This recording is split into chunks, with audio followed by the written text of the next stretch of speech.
बुद्धिर्ज्ञानसम्मोहा क्षमा सत्यं दमः शमः सुखं दुःखं भवो अभावो भयं च अभयमेव च अहिंसा समता तुष्टिस्तपो दानं यशो यशः भवन्ति भावा भूतानां मत्तः एव पृथग्विदः। हरे कृष्णा।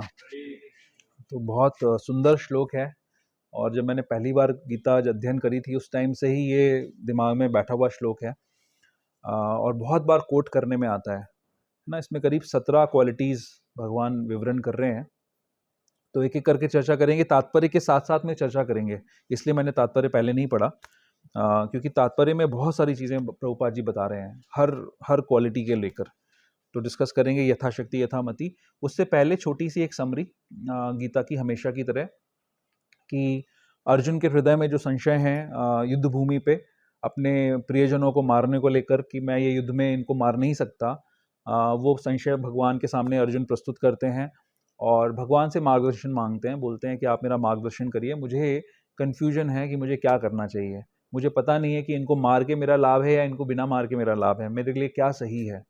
तो भगवान गुरु की भूमिका इमीडिएटली एक्सेप्ट कर कर अर्जुन को कई कई तरीके के योग के लेडर्स पे, योग की सीढ़ियों पे चढ़ाते हुए यहाँ पर ये 10वें अध्याय तक लेके आते हैं, जिसमें वो चर्चा करते हैं कि कैसे कर्म कांड के स्तर पे कार्य करें अगर अर्जुन तो उनको लाभ मिलेगा, अगर वो अपना ड्यूटी करेंगे, अपने धर्म को निभाएंगे तो जीत गए तो सारा राज्य मिलेगा, अगर मारे गए तो भी स्वर्ग आदि लोक मिलेंगे, और अगर पालन नहीं करेंगे, अपने धर्म का पालन से च्युत होंगे तो यहाँ पे समाज में अपयश मिलेगा और नरक आदि लोकों में जाना पड़ेगा, पाप का फल उठाना पड़ेगा।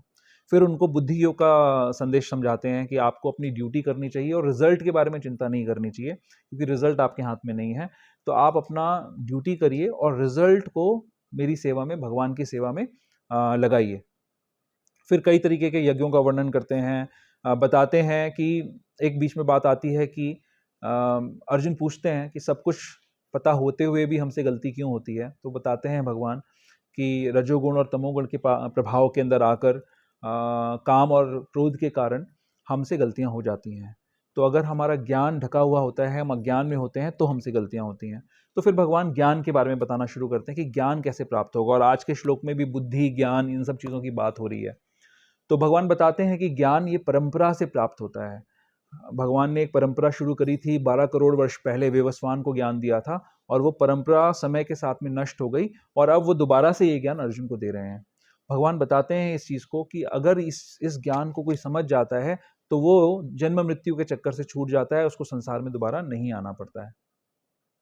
इसके बाद अष्टांग योग की चर्चा होती है। भगवान बताते हैं कि कैसे अष्टांग योग से भी सिद्धि प्राप्त की जा सकती है, भगवान को प्राप्त किया जा सकता है, और कई तरीके का योगों का वर्णन करने के बाद वो बताते हैं कि टॉप मोस्ट योगी कौन होता है। तो कौन होता है टॉप मोस्ट योगी? हाँ, निरंतर चिंतन करने वाला, हाँ, शरणागत और श्रद्धावान भजते यो माम, 3 क्वालिटीज। हाँ जी, भक्ति योगी इज द टॉप मोस्ट। हाँ, कौन बोला ये? प्रभु पूनमगर। आज मैं हाँ, राधा रानी कुछ करके दूसरे के फोन से अच्छा, वही मैं सोच रहा। नाम, आपकी आवाज़ तो पहचान में आ रही थी कि नाम पहचान में नहीं आ रहा था। थैंक यू माता जी। हाँ, ओके, हाँ, तो ये 3 क्वालिटीज़ होती हैं। तो फिर अगर हमें किसी का चिंतन करना है, किसी के प्रति श्रद्धा होनी चाहिए, उसका भजन करना है, निरंतर चिंतन करना है, शरणागति लेनी है, तो उसके बारे में जानना पड़ेगा। तो फिर जो सेकंड भाग है गीता का वो उसी पे डेडिकेटेड है। 6ठे अध्याय से लेकर 12वें अध्याय तक भगवान अपना परिचय दे रहे हैं, अपनी शक्तियों के बारे में बता रहे हैं और कैसे हम भगवान की भक्ति कर सकते हैं। जैसे माता जी ने बताया कि भक्ति कर कर, तो कैसे हम भगवान की भक्ति कर सकते हैं, इसके बारे में भगवान विवरण देते हैं।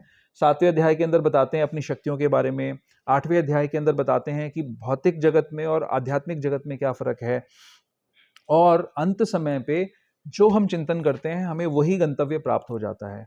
जो अनन्य भक्त होता है वो भगवान को किसी समय भी शरीर छोड़े तो वो भगवान को प्राप्त कर सकता है। बाकी जो योगी हैं उनको एक पर्टिकुलर तरीके से शरीर छोड़ना होगा तो ही वो संसार से निकल पाएंगे, नहीं तो नहीं निकल पाएंगे।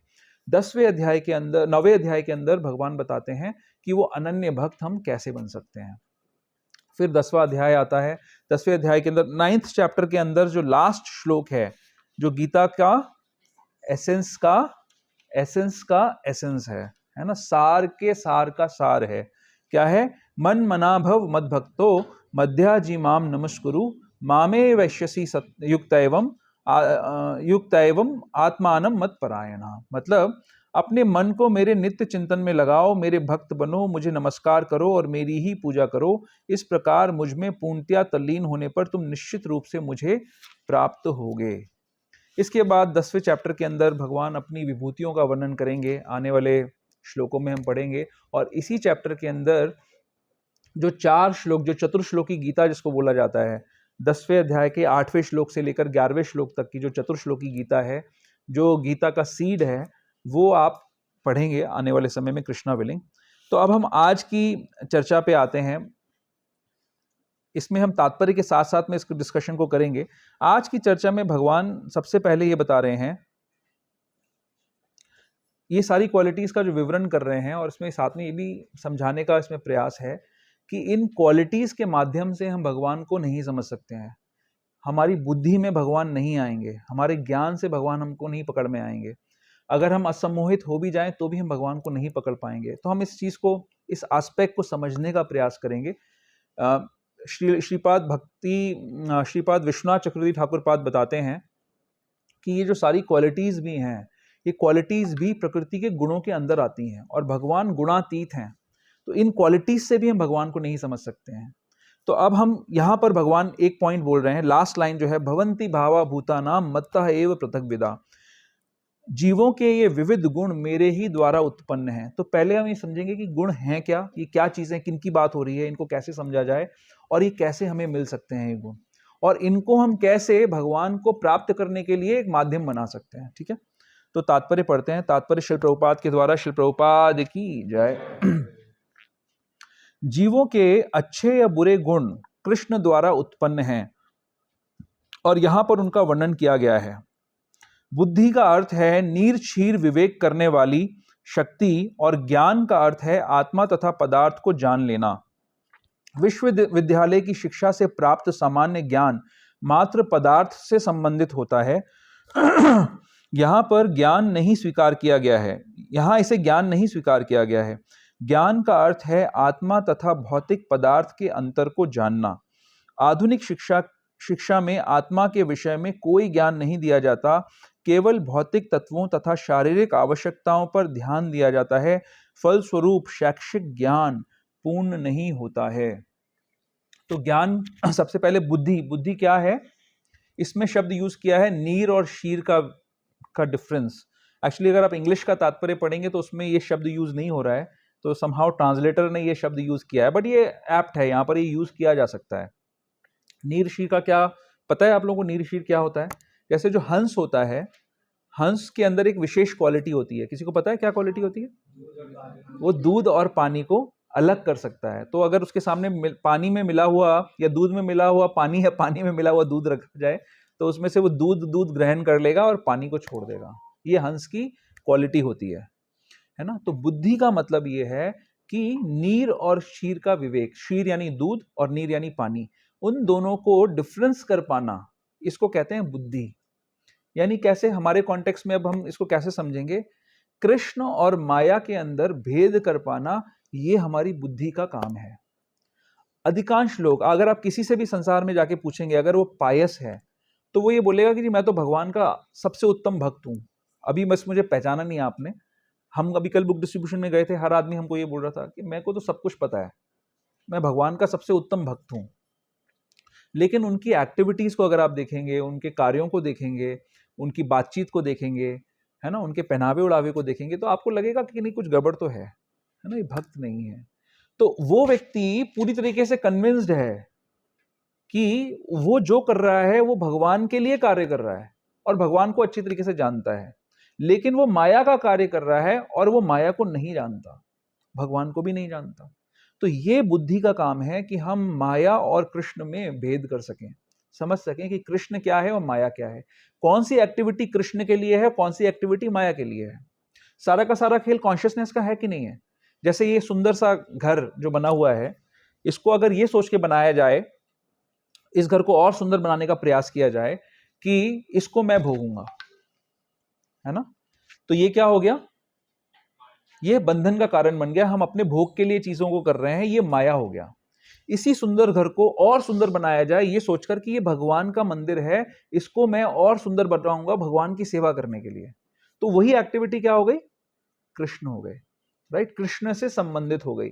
तो हमारी जो बुद्धि है वो कुबुद्धि भी हो सकती है, सुबुद्धि होती है और एक कुबुद्धि होती है, दोनों जगह। जैसे किसी ने आविष्कार किया पेंसिलिन का, लेट्स से, तो वो क्या होता है, किस चीज में यूज होती है, ट्रीटमेंट में यूज होती है, तो अच्छा काम है ना, साइंटिफिक साइंटिस्ट ने किया होगा किसी, राइट, क्या नाम है जिसने नहीं नहीं, पेंसिलिन तो उसने लेडी है ना वो, हाँ हाँ, अच्छा, एनीवेज किसी साइंटिस्ट ने उसका वो किया, आविष्कार किया, राइट। अब किसी ने एटम बम का भी आविष्कार किया, राइट, वो भी साइंटिस्ट है। तो उससे क्या होगा कि सारी की सारी जो सृष्टि है उसका नाश किया जा सकता है न्यूक्लियर बॉम्ब से, एटम बॉम्ब से, राइट। तो पहले ही मर रहे हैं लोग, पहले ही लोग मरेंगे, ये पक्का है, हर कोई मरेगा। अब उसने क्या किया, उसके आविष्कार से जो मरने की प्रोसेस है वो तेज कर दी उसने, राइट। तो बुद्धि दोनों ही केसेस में है, लेकिन एक ये भौतिक उदाहरण था, लेकिन इसी बुद्धि को हम कृष्णमय कर सकते हैं और इसी बुद्धि को मायामय कर सकते हैं। तो ये बुद्धि प्रदान करने वाले स्वयं कृष्ण हैं। अगर आप भगवत गीता के 3.43 में जाएंगे, 3.43 में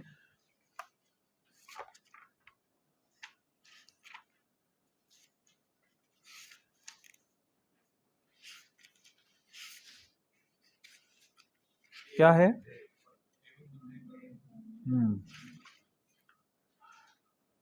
इस प्रकार हे महाबाहो अर्जुन, अपने आप को भौतिक इंद्रियां, मन तथा बुद्धि से परे जानकर मन को सावधान आध्यात्मिक बुद्धि कृष्ण भावनामृत में स्थिर कर कर आध्यात्मिक शक्ति द्वारा इस काम रूपी दुर्जय शत्रु को जीतो। इससे पहले श्लोक भी बहुत इंपॉर्टेंट है। इंद्रियाणि पराणि आहुर इंद्रेभ्य परम मनः मनसस्तु पराम बुद्धेर यो बुद्धेर परतस्तु सहा। कर्मेंद्रियां जड़ पदार्थ की अपेक्षा श्रेष्ठ हैं, मन इंद्रियों से बढ़कर है, बुद्धि मन से भी उच्च है और वह बुद्धि से भी बढ़कर है। तो बुद्धि को हम कैसे कृष्णमय बनाएंगे, बुद्धि को हम कृष्णमय बना सकते हैं आत्मा की शक्ति से, और आत्मा की शक्ति बढ़ती है भजन करने से। जैसे जैसे हम भगवान का नाम लेंगे, भगवान की सेवा करेंगे, भगवान के शुद्ध भक्तों का संग करेंगे, उससे हमारी आत्मा सशक्त होगी, वो आत्मा हमारी बुद्धि को सशक्त करेगी और वो बुद्धि फिर और बाकी चीजों को सशक्त कर सकती है। ठीक है, तो ये इसमें था बुद्धि। अब आती है बात ज्ञान की। ज्ञान क्या है? आज की डेट में ज्ञान के ऊपर कितना एफर्ट है ना, हर पेरेंट्स, सारे के सारे माता पिता इस बात से चिंतित हैं कि कैसे अपने बच्चों को हम ज्ञान दिलवाएं, राइट। कौन से इंस्टीट्यूशन में, कौन से कॉलेज में, कहां पर कौन सा कोर्स, कौन सी चीज पढ़ाई जाए ताकि उनको ज्ञान मिल जाए। तो क्यों ज्ञान दिलवाना चाहते हैं? सब पेरेंट्स की चिंता एक ही है कि मेरा जो बच्चा है वो उसका जीवन सुखमय हो जाए, राइट। तो सब लोग क्या चाहते हैं, कैसे सुखमय होगा, ज्ञान दिलवा के सुखमय होगा। तो सब लोग ज्ञान दिलवा रहे हैं, राइट। कोई डॉक्टर बनाना चाहता है, कोई इंजीनियर बनाना चाहता है, कोई आई डोंट नो, आजकल नई नई चीजें आ गई। हमारे जमाने पे डॉक्टर, इंजीनियर, चार्टर्ड अकाउंटेंट ये सभी होता था, आजकल बहुत सारी चीजें हो गई हैं, है ना। तो क्या ये ज्ञान सुखमय हमें बनाता है? हमारे पेरेंट्स ने भी यही सोचा था हमारे लिए, राइट। हम सब सुखी हैं उस ज्ञान को प्राप्त करके? नहीं है। पीयूष प्रभु बहुत जोर से गर्दन हिला रहे हैं, नहीं है। क्यों नहीं है भाई सुखी, क्यों नहीं है? तो सुखी हम क्यों नहीं है? क्योंकि जो विद्या हमें मिली है वो सिर्फ हमें जड़ विद्या मिली है। ये शरीर क्या है? जड़ है, मैटर है। इस मैटर से बने हुए इस शरीर को, जड़ तत्वों से बने हुए इस शरीर को सुख प्रदान करने की ट्रेनिंग हमें अच्छी मिली है। हमारे माता पिता ने और हमारे गुरुजनों ने हमें अच्छी शिक्षा दी है कि कैसे इस जड़ पदार्थ को सुखमय बनाया जाए। लेकिन उनको यह नहीं पता था कि ये जड़ पदार्थ सुखी नहीं हो सकते। ये इस दुनिया में जहां हम रहते हैं इसका नाम है दुखालयम अशाश्वतम। ये दुख का घर है और टेम्पररी है, ये कभी सुखी नहीं हो सकता, कभी सुखी नहीं हो सकता। कैसा बना हुआ है? दुख का बना हुआ है, दुख तो मिलेगा ही मिलेगा। लेकिन इसका एक पर्पज है। पर्पज ये है, ये समझना है कि इस शरीर से निकलकर इसके अंदर जो आत्मा है उसको उसके गंतव्य पे पहुंचा दिया जाए, ताकि वो संसार में, इस संसार में उसको दोबारा ना आना पड़े। तो इस शरीर और आत्मा के भेद को कहते हैं ज्ञान। ज्ञान ये नहीं है कि आप डॉक्टर बन गए, इंजीनियर बन गए, चार्टर्ड अकाउंटेंट बन गए, या कुछ भी दुनिया का फलाना ढिमकाना आपने कुछ काम कर लिया। आपने सिर्फ ये सोचा, इस भ्रम में रहे आप कि आप इस मैटर को डील करने के तरीके से अपने बच्चों का या अपने ऊपर जो डिपेंडेंट लोग हैं उनका जीवन सुखमय बना सकते हो। आप कुछ नहीं कर सकते, इम्पॉसिबल है, कुछ नहीं कर सकते। आप कितना भी प्रयास कर लो, उनके जीवन में जो दुख आने हैं वो आएंगे। बट एक चीज आप कर सकते हो, अगर आप उनको ये ज्ञान प्रदान कर दो कि इस संसार में हमारे को जो कष्ट मिल रहे हैं वो हमारे ही कर्मों का फल है, और उन कर्मों को आप पीछे जाके बदल नहीं पाओगे। आपने जो पहले कर दिया अज्ञान में, हमने डिस्कस किया ना, मैंने अपनी आज की समरी में सिर्फ छोटी सी 2-3 बातें बताई आपको, क्योंकि आज बहुत लंबा डिस्कशन है कि ज्ञान जो है, जो जो गलती होती है वो अज्ञान के कारण होती है। तो पहले कभी अज्ञान में हमने कुछ गलतियां कर दी, और आज अनफॉर्चुनेटली ज्ञान होते हुए भी हम गलतियां कर रहे हैं। बट पहले जो गलतियां कर दी उनसे हम उनको जाकर बैकवर्ड जाकर, इसमें कोई रिमोट कंट्रोल बटन नहीं होता कि आपने रिवर्स बटन दबाया और पीछे चले गए और वहां जाके करेक्शंस कर दिए। आप कुछ करेक्शन नहीं कर सकते उसके अंदर, जो कर दिया सो कर दिया, उसका जो रिजल्ट मिलना था वो मिल गया। लेकिन भगवान कितनी बड़ी फैसिलिटी दे रहे हैं कि जो हमारे को रिजल्ट्स मिल गए हैं उनको खत्म कर देंगे भगवान। भगवान बोल रहे हैं कि अगर मेरी भक्ति करोगे तो सारे रिजल्ट्स खत्म कर दूंगा मैं। मां शुचा, डरो मत, सर्वधर्मान परित्यज मामेकम शरणम व्रजा, अहम त्वाम सर्व पापेभ्यो मोक्षयिष्यामि मां शुचा। डरो मत, तुम्हारे सारे पापों का मैं नाश कर दूंगा। इसको कहते हैं ज्ञान। अगर आपने अपने बच्चों को ये ज्ञान नहीं सिखाया और आपने सिर्फ भौतिक ज्ञान सिखाया तो कोई काम नहीं आएगा उनके वो भौतिक ज्ञान, क्योंकि उनके जीवन में जो उनके सुख दुख पहले से लिख दिए गए हैं वो तो एज इट इज आने हैं, वो आएंगे, उनके अपने आप उनके लिए ऐसे बानक बन जाएंगे। अगर उन्होंने थोड़ी मेहनत करी अपने आप वो सब चीजें होने लग जाएंगी। लेकिन अगर आपने ज्ञान दे दिया तो उनके जीवन में जो दुख भी लिखे हुए हैं वो कम हो जाएंगे, वो छोटे हो जाएंगे। जितने महान महान दुख उनके जीवन में है वो कम हो जाएंगे, और फिर उनको दोबारा संसार में आना नहीं पड़ेगा। यह है ज्ञान। इस ज्ञान का अनुशीलन करना ही हमारे जीवन का लक्ष्य होना चाहिए। भगवान ये ज्ञान प्रदान करते हैं। कैसे प्रदान करते हैं? आप अपनी गीता में 15.15 में जाइए।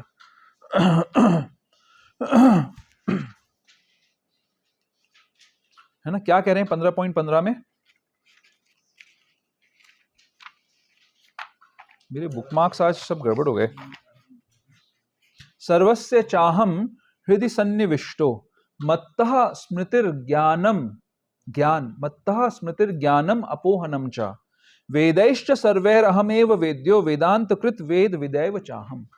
सारे वेदों को करने वाला सृष्टिकर्ता वेदों की मैं हूं, मैंने इनको लिखा है, मैं ही जानने योग्य हूं वेदों के अंदर, और मेरे ही कारण ज्ञानम अपोहनम च, आपका ज्ञान आपको मिलेगा और डिसअपियर भी हो जाएगा। मैं प्रत्येक जीव के हृदय में आसीन हूं और मुझसे ही स्मृति, ज्ञान तथा विस्मृति होती है। वो ज्ञान मुझसे ही प्राप्त होगा। तो कैसे ज्ञान प्राप्त होगा? सिंपल तरीका है, गुरु साधु और शास्त्र का संग करने से ही हमें ज्ञान प्राप्त होगा। अगर गुरु साधु शास्त्र का संग नहीं करेंगे तो कोई दूसरा सोर्स है ज्ञान प्राप्त करने का? आपको 24 घंटे मिलते हैं, हमें बुक डिस्ट्रीब्यूशन में कई सारे लोग मिलते हैं जो हमें बोलते हैं हमारे पास टाइम नहीं है। उनको ज्ञान मिल सकता है क्या कहीं से? वो शास्त्र लेना नहीं चाहते, शास्त्र ले लिए तो पढ़ना नहीं चाहते। तो क्या कोई तीसरा सोर्स है जहां से ज्ञान मिल सकता है? भगवान हृदय में परमात्मा रूप में विराजमान रहते हैं और हमें गाइडेंस देते हैं। जैसे अभी आप आए यहां पर, तो चलते चलते अचानक से आपको कुछ याद आया होगा कि अरे मैं ये चीज ले आना भूल गया। फटाफट आपने जाके दोबारा जाके ली होगी वो चीज। वो किसने याद दिलाया आपको? वो परमात्मा ने आपको याद दिलाया। हमारे को समय समय पे हमें परमात्मा हमें कुछ कुछ इंडिकेशन देते रहते हैं, हमें शिक्षा देते रहते हैं। लेकिन अगर वो भौतिक भोग की हमें नहीं लगता कि हमारा उससे कुछ भौतिक लाभ है, तो उस वाणी को हम दबा देते हैं। तो सोर्स है, अंदर से वो ज्ञान परमात्मा देंगे आपको, लेकिन आप उसको सुनना चाहेंगे नहीं। यहां पर जब आप बैठे हैं तब भी हो सकता है कि आपका मन कहीं और भटक रहा हो और आपका ध्यान ना हो इस डिस्कशन में जो हम बातें कर रहे हैं अभी। या जो ऑनलाइन बैठे हुए हैं, सबसे ज्यादा दिक्कत उनके साथ में, क्योंकि वो मल्टीटास्किंग कर रहे होंगे, जिन्होंने अपना कैमरा ऑन नहीं किया हुआ है अभी, वो कुछ ना कुछ और कर रहे होंगे। जिन्होंने कैमरा ऑन किया हुआ है वो तो उन पे हम सोच सकते हैं कि वो ध्यान से सुन रहे हैं। हाँ, तो ये प्रॉब्लम है, वो ज्ञान आपको मिल ही नहीं सकता। तो कहां से मिलेगा वो ज्ञान आपको? आप गुरु के पास जाना नहीं चाहते, शास्त्र आप लेना नहीं चाहते, है ना, साधुओं का आप संग करना नहीं चाहते। बोल, आप साधु अगर आपके पास पहुंच जाएंगे तो आप सोचोगे कि अरे क्या हो गया, मुसीबत है भी, पता नहीं क्या क्या बोलेगा, कि घंटा हमारा बर्बाद करेगा। तो ज्ञान कहां से मिलेगा? तो ज्ञान नहीं मिलेगा तो क्या मिलेगा? ये अज्ञान मिलेगा कि अगर मैं अपनी भौतिक जीवन में छोटा सा कुछ एडजस्टमेंट कर लूं तो मुझे सुख मिल जाएगा। सारी दुनिया इसी पे तो चल रही है, सारी दुनिया इसी उम्मीद पे चल रही है। सब यही सोच रहे हैं कि एक दिन ऐसा आएगा जब हम मृत्यु का आंसर ढूंढ लेंगे, मृत्यु नहीं आएगी। एक दिन ऐसा आएगा जब हमें बुढ़ापा नहीं आएगा। हुआ क्या आज तक ऐसा? ऐसा ना हुआ है, ना हो सकता है।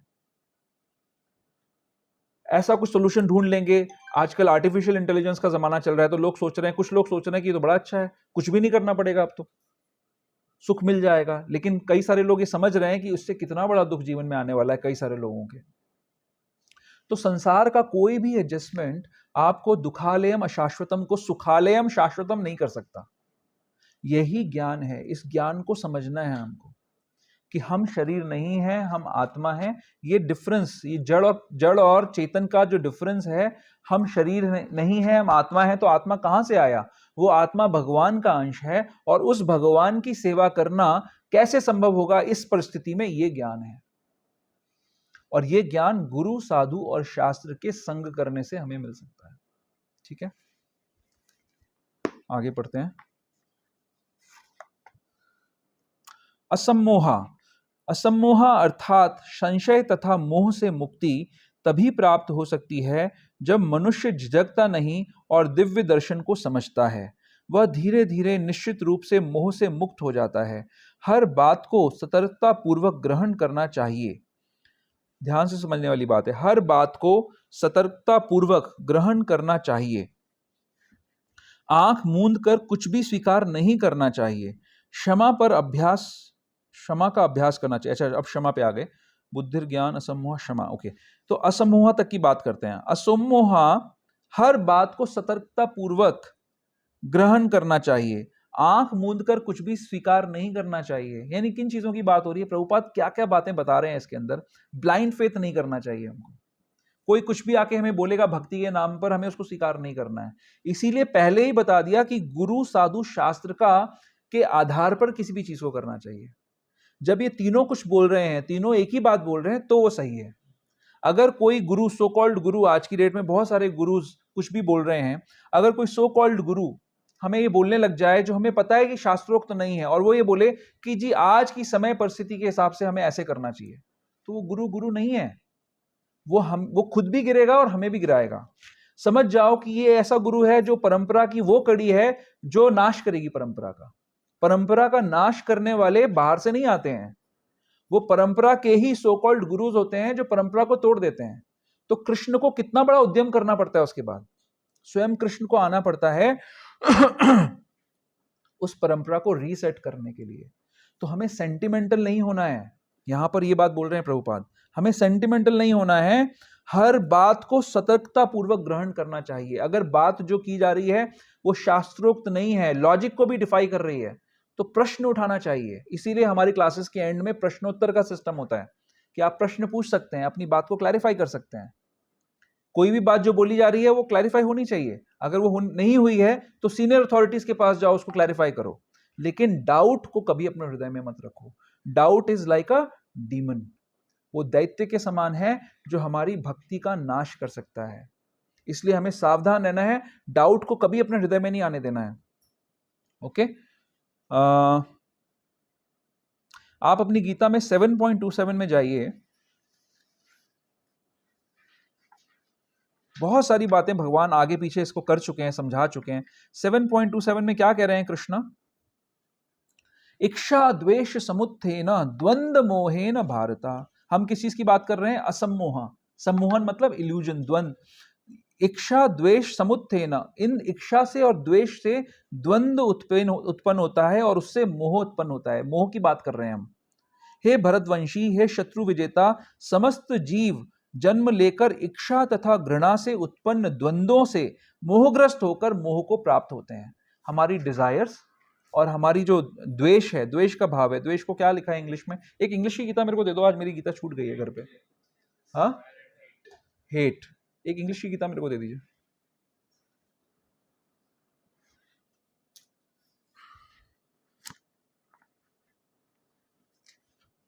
हाँ, डिजायर एंड हेट। ओके, हाँ। इसके आगे वाले श्लोक में क्या लिखा है?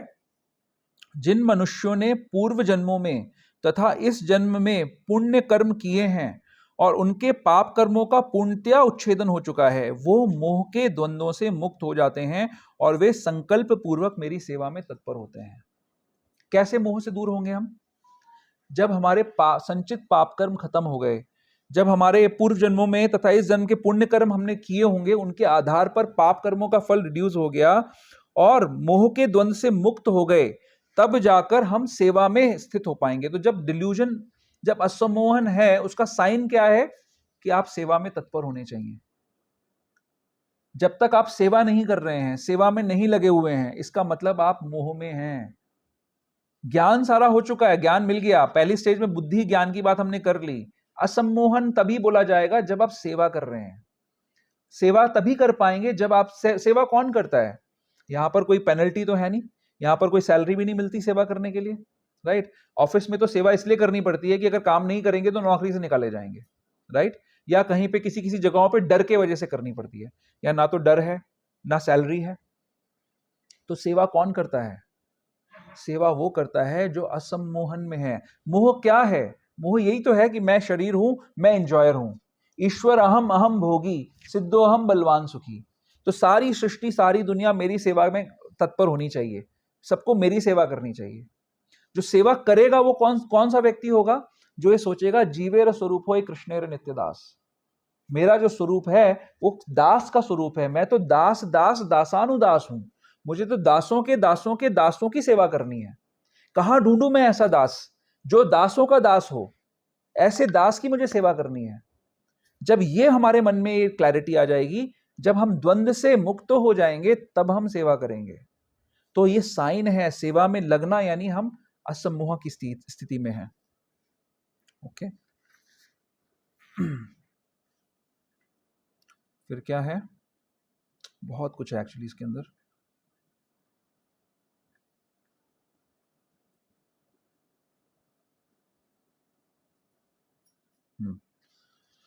इसके बाद बात आती है क्षमा की। क्षमा का अभ्यास करना चाहिए, मनुष्य को सहिष्णु होना चाहिए और दूसरों के छोटे छोटे अपराध क्षमा कर देना चाहिए। बहुत डीप है ये क्षमा। क्षमा मतलब क्या? टॉलरेंस। आप, प्रभुपाद जी एक लेक्चर में एक एग्जाम्पल देते हैं कि आप एक शिप में जा रहे हैं और शिप में जो दूसरे सारे लोग हैं वो आपको कोई भी पसंद नहीं आ रहे हैं, सब बहुत ही बेकार लोग लग रहे हैं आपको। तो आप क्या करोगे? क्या ऑप्शंस हैं आपके पास? मारकाट करोगे, है ना? हाँ हाँ, चला क्या सकते हैं? चिल्ला सकते हैं। अच्छा, चिल्लाएंगे, चलो मारेंगे, चिल्लाएंगे, है ना, उनका अपोज करेंगे। फिर क्या होगा जो प्रभु जी बता रहे हैं? तो शिप में से आपको बाहर निकाल दिया जाएगा अगर आप ऐसा करोगे। तो क्या करना चाहिए शिप में अगर हम हैं और हमें लोग पसंद नहीं आ रहे हैं? तो हमें टॉलरेट करना चाहिए, क्षमा कर देना चाहिए, छोटी छोटी बातों को इग्नोर करना चाहिए। हम भक्तों के समाज में होते हैं, यहाँ पर बहुत अलग अलग डिफरेंट डिफरेंट बैकग्राउंड से भक्त आते हैं। आप लोग विश्वास नहीं करोगे, भक्ति में आने से पहले एक समय था जब मैं सिर्फ अपने परिवार के लोगों को जानता था, है ना, अपने फ्रेंड सर्कल में जो हमारे जैसे हमारे समाज के जो लोग थे उनको ही मैं जानता था। जब भक्ति में आया तो मैं ऐसे ऐसे लोगों के प्रति एक्सपोज हुआ जो मैं सपने में भी नहीं सोच सकता था। उनके बैकग्राउंड्स में ऐसी ऐसी बातें थी जो मैं सपने में भी नहीं सोच सकता था, ऐसी ऐसी बातें। तो हम जब भक्ति में आते हैं तो हम ऐसे ऐसे बैकग्राउंड्स में से आते हैं कि हमारे पास्ट में बहुत कुछ अच्छा बुरा होता है, राइट? पुराने पुराने संस्कार अलग अलग तरीके के बने होते हैं, किसी की कैसी आदतें होती हैं, किसी की कैसी आदतें होती हैं, और वो सभी लोग भगवान की कृपा से भक्ति में आ जाते हैं। अब आप सोचो कि इतने डाइवर्स बैकग्राउंड से लोग आकर और उनका एक जैसा भावना हो जाना, एक दूसरे के साथ मिलकर रह पाना कितना आसान है और कितना मुश्किल है ये। तो भक्ति में आने के बाद लोगों को क्या लगता है, पहले जब आते हैं ना तो ऐसा लगता है जैसे आप गर्मी से आए और एसी के अंदर आए सीधा सीधा, है ना। जब तीव्र गर्मी से तेज धूप से आप एसी के अंदर आते हो तो कैसा लगता है, एकदम रिलीफ मिलता है, एकदम कूल लगता है। और फिर धीरे धीरे धीरे धीरे आप भक्तों को जानने लग जाते हो, पहचानने लग जाते हो। एक प्रभु जी बैठे हैं धोती कुर्ता लगा के और उनको माला भी पहनाई गई है ना, लोग प्रणाम भी कर रहे हैं उनको, उनका जय भी कर रहे हैं, जयकारा भी कर रहे हैं। फिर जब आप उनके पास जाते हो तो आपको पता लगता है कि यार ये चीजें तो इनकी सही नहीं है, ये कोई अच्छे भक्त नहीं है। ऐसे आपको हर भक्त के अंदर कुछ ना कुछ दोष नजर आने लग जाते हैं। आपको अपने दोष नजर नहीं आ रहे होते हैं, दूसरों के दोष नजर आ रहे होते हैं। तो ऐसे में हम क्या करते हैं, जब दोष नजर आ रहे होते हैं तो जो एसी के अंदर तो रहने की आदत हो गई अब, तो ये लगता है कि अब एसी में तो हम हमेशा रहेंगे, है ना। लेकिन दूसरों के दोष हैं तो क्या होता है, दूसरों के जब दोष नजर आने लग जाते हैं तो उनको हम नहीं सहन करना चाहते, उन लोगों के साथ नहीं रहना चाहते, तो हम क्या करते हैं, उनके दूर भागने की कोशिश करते हैं। रिजल्ट क्या होता है कि एसी भी हाथ से चला जाता है। यानी जो भक्ति का जो आनंद हमें मिलना, जो टेस्ट मिलना शुरू हुआ था, वो भी हाथ से छूट जाता है हमारे। फिर जब वो झटका लगता है, जब दोबारा तेज धूप में हम पहुंचते हैं, तब हम रियलाइज करते हैं कि हाँ, भक्तों के अंदर तो बहुत अच्छे अच्छे गुण हैं। संसार के जो लोग हैं उनके अंदर तो कोई गुण ही नहीं है। भक्त तो कितना इतने मुश्किल एनवायरनमेंट में प्रयास तो कर रहा है भक्ति करने का। हम क्या चाहते हैं कि हमारे पास में जितने भी लोग आए वो सारे परमहंस आए। कौन से होते हैं परमहंस? नीर और शीर का वो करने वाले, यानी जो जिन ऐसे लोग आए जो दूध और पानी में से दूध दे लें और पानी छोड़ दें। ऐसे लोगों का ही हम संग करना चाह रहे हैं, ऐसे लोगों के बीच में हम रहना चाह रहे हैं, जबकि हम उस स्तर पे नहीं हैं। हमारे अंदर भी बहुत सारी कमियां हैं और हम दूसरों के अंदर दोषों का दर्शन करते हैं। तो क्षमा का भाव होना चाहिए हमारे हृदय के अंदर। अगर हमारे अंदर क्षमा नहीं होगी, टॉलरेंस नहीं होगी, तो हम बहुत आसानी से भक्तों के संग को खो सकते हैं। अगर सबसे बड़ा हमारे जीवन में कोई भय है तो वो एक ही भय है। क्या है वो भय? हाँ, डिवोटी एसोसिएशन को लूज कर देना, भक्तों के संग को लूज कर देना। क्योंकि भक्तों के साथ में ज्ञान भी चला जाएगा, बुद्धि भी चली जाएगी, कृपा भी चली जाएगी, मर्सी भी चली जाएगी। अगर भक्तों के संग में हम नहीं हैं तो ये सब छूट जाएगा हमारे पास से, क्योंकि भक्त ही हमें प्रदान करते हैं। तो हमारे अंदर टॉलरेंस होनी चाहिए। तो उसकी एक साइंस है। टॉलरेंस का मतलब क्या है? टॉलरेंस का मतलब ये नहीं है कि जो सही स्तर पे नहीं है, जिसका आचरण सही नहीं है, हम उसको अपने स्तर पे बिठा लेंगे, ऐसा नहीं है। लेकिन हम को एग्जिस्ट कर सकते हैं उसके साथ में। कृष्ण कह रहे हैं, 9वें अध्याय में बता दिया कृष्ण ने, अपि चेत सुदुराचारो भजते माम अनन्य भाग। अगर कोई भक्त गलत से गलत काम भी कर रहा है तो भगवान उसको सही स्तर पे स्थापित कर देंगे। वो भगवान का है, भक्त भगवान का है, कितना भी बुरा हो वो भगवान का है, भगवान उसके प्रति कोई अपराध टॉलरेट नहीं करेंगे। तो हमें भक्तों की निंदा नहीं करनी है, हमें भक्तों को रिस्पेक्ट करना है, उनकी वैल्यू करनी है। लेकिन हाँ, एसोसिएशन हम चूज करके करेंगे। एसोसिएशन हम परमहंसों का ही करेंगे, उन्हीं की सेवा करेंगे जो परमहंसों की बातें एटलीस्ट रिपीट तो कर रहे हैं। परमहंस ना हो भले, लेकिन जो सही बात तो कर रहे हैं उनका ही एसोसिएशन करेंगे।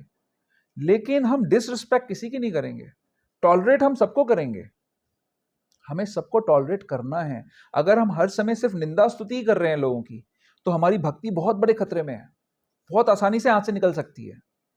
तो हमें ध्यान रखना है इस चीज का। भागवतम में 11वें स्कंद के अंदर, 11वें स्कंद के 7वें अध्याय के अंदर भूमि देवी प्रार्थना कर रही है। भूमि से ज्यादा कोई टॉलरेट हो सकता है? हम लोग कितना भूमि को प्रताड़ित करते रहते हैं ना, जगह जगह हम खुदाई करते रहते हैं, पेट्रोलियम प्रोडक्ट्स निकाल रहे हैं उसके अंदर से, पूरी प्रकृति का तहस नहस कर रहे हैं, पेड़ों को काट रहे हैं, हर तरीके से सब नुकसान कर रहे हैं। बट कितना टॉलरेट कर रही है भूमि? माँ है ना, एक माँ, 7 माँओं में से एक माँ हमारी भूमि भी है, पृथ्वी भी हमारी माँ है। तो वो टॉलरेट कर रही है। जैसे माँ की गोदी में कोई बच्चा जो होता है वो मलमूत्र त्याग कर देता है, तो माँ क्या करती है? उठा के उसको दीवार पे पटकती है? नहीं करती है ऐसा। क्या करती है? टॉलरेट करती है। क्या एक्सपेक्ट करती है? अब वही बच्चा जब 20 साल का हो जाए और फिर वो मलमूत्र त्याग करे, फिर क्या करेगी माँ? टॉलरेट करेगी? एक्सपेक्ट क्या कर रही है, स्टार्टिंग में जब टॉलरेट कर रही है तो ये एक्सपेक्ट कर रही है कि वो बच्चा बड़ा होके समझदार बन जाएगा। टॉलरेंस जरूरी है उस टाइम पे। अगर उस टाइम टॉलरेट नहीं करेगी तो बच्चा बड़ा ही नहीं हो पाएगा, वो वहीं खत्म हो जाएगा। इसी तरीके से भक्तों के समाज में हमें हर किसी का हाथ पकड़ना है। हमको अपनी स्थिति का थोड़ा थोड़ा अंदाजा होता है अपने हृदय के अंदर, है ना। दूसरों को हम भले जो भी दिखाएं, हमें पता रहता है कि हमारी स्थिति कैसी है। तो हमें दूसरों का हाथ पकड़ना है, उनको टॉलरेट करना है, उनको प्रेम से शिक्षा देनी है। उनके प्रति ईर्ष्या का भाव नहीं होना चाहिए हमारे हृदय में। ईर्ष्या का भाव नहीं होना चाहिए किसी के भी प्रति। सबका हाथ पकड़कर धीरे धीरे उनको जो हम कर सकते हैं, जितनी हम मदद कर सकते हैं किसी की, उसकी मदद करनी चाहिए, उनको टॉलरेट करना चाहिए और शिक्षा भी देनी चाहिए। और जिसको शिक्षा मिल रही है उसको शिक्षा मिलते ही ये नहीं सोचना चाहिए कि अपना फन तैयार हो जाए डसने के लिए कि भैया अब तो आपने मुझे कैसे कह दिया कुछ है ना, है ना। ऐसा होता है ना, कोई जूनियर भक्त को समझाए तो वो तो चक्र निकाल लेता है अपना, ये तुमने कैसे मुझे बोल दिया, मैं तो परमहंस हूं। तो हमें दोनों रोल्स निभाने हैं। अगर कोई सीनियर हमें गाइडेंस दे रहा है तो भी हमें टॉलरेंट होना है। हमें हो सकता है हमें लगे कि यार मेरे अंदर तो कोई कमी है ही नहीं और ये तो मेरी बुराई करता रहता है हर समय। मेरे को कई बार लोग बोलते हैं कि प्रभु जी आप किसी और को कुछ नहीं बोलते, मुझे ही बोलते रहते हो। जैसे बच्चे होते हैं ना, मतलब बच्चे भी ऐसे ही बोलते हैं। दो बच्चे हैं तो बच्चा एक ये बोलेगा पापा आप तो मुझे ही बोलते हो, आप दूसरे को तो कुछ बोलते ही नहीं हो। और ऐसी भक्त लोग भी ऐसे ही करते हैं। मेरे पास आते हैं ऐसे कुछ कुछ कि आप तो जब मेरे से बात करते हो मेरी डांट लगाते हो बस। तो हमें तब भी टॉलरेंट होना चाहिए, क्योंकि अगर हम सीनियर की एक पोजीशन लेकर जूनियर को समझा रहे हैं, कुछ बता रहे हैं, तो उसके कल्याण के लिए बता रहे हैं। उसको फॉलो करने से आपका कल्याण है और दूसरों का हाथ भी पकड़ना है। दोनों पोजीशंस को ध्यान रखना है, ठीक है। हाँ, चैतन्य महाप्रभु शिक्षाष्टक के अंदर बताते हैं, क्या बोलते हैं, तृणादपि सुनीचेन तरोरपि सहिष्णुना अमानिना मान देना कीर्तनीय सदा हरि। अगर कीर्तन सदा हरि का कीर्तन करना है तो क्या करना पड़ेगा, तरोरपि सहिष्णुना। पेड़ उस व्यक्ति को भी छांव देता है जो उसको काटने के लिए आया है। आप इमेजिन करो, अगर हमें कोई जरा सा कुछ बुरा बोल देता है ना तो हम उसके साथ संग नहीं करना चाहते हैं, बट पेड़ उसको भी फल देता है, छाया देता है जो उसको काटने के लिए आया है। और तृणादपि सुनीचे ना तृणादपि, तृण क्या होता है, हम तृण जो घास का तिनका है हम उस पर चलते हैं। तो कैसे, कितनी रेजिलियंस है ना तिनके के अंदर कि उसके ऊपर चलते हैं, वो खड़ा है ऐसे, घास का तिनका ऐसे खड़ा है, वो ऐसे मुड़ जाता है और जब हम पैर हटाते हैं तो फिर से ऐसे खड़ा हो जाता है और कोमलता प्रदान करता है फिर से। तो हमारे ऊपर कोई चल नहीं रहा है, इतनी बुरी हालत हमारी नहीं है। लेकिन घास, चैतन्य महाप्रभु घास का और पेड़ का उदाहरण दे रहे हैं इसीलिए, समझाने के लिए कि कैसा हमारा भाव होना चाहिए। अगर हमें सदा हरि का कीर्तन करना है, हर समय अगर हमें हरि का कीर्तन करना है तो हमें इनके जैसा बनना चाहिए। बहुत मुश्किल काम है, बहुत आसान नहीं है ये, लेकिन हाँ महाप्रभु ने शक्ति दी है हमें। अगर हम गुरु साधु शास्त्र का संग करेंगे, सेवा करेंगे, हाँ प्रॉपर नियमों का पालन करेंगे तो हम ऐसे बन सकते हैं। ऐसे हैं भक्त, और ऐसे जो भक्त हैं उनके कारण कई सारे लोगों की भक्ति चल रही है आज भी। ऐसे भक्तों के कारण, जो क्षमा नहीं कर सकता, टॉलरेट नहीं कर सकता, वो तो दूसरों को भगा देता है, वो तो भक्तों को भगा देता है। उसका काम है भक्तों को दूर करना। वो भगवान चैतन्य महाप्रभु के मूवमेंट में रोड़ा बन रहा है, मर्सी को कम कर रहा है। तो ये बहुत इंपॉर्टेंट है। आगे पढ़ता हूं मैं।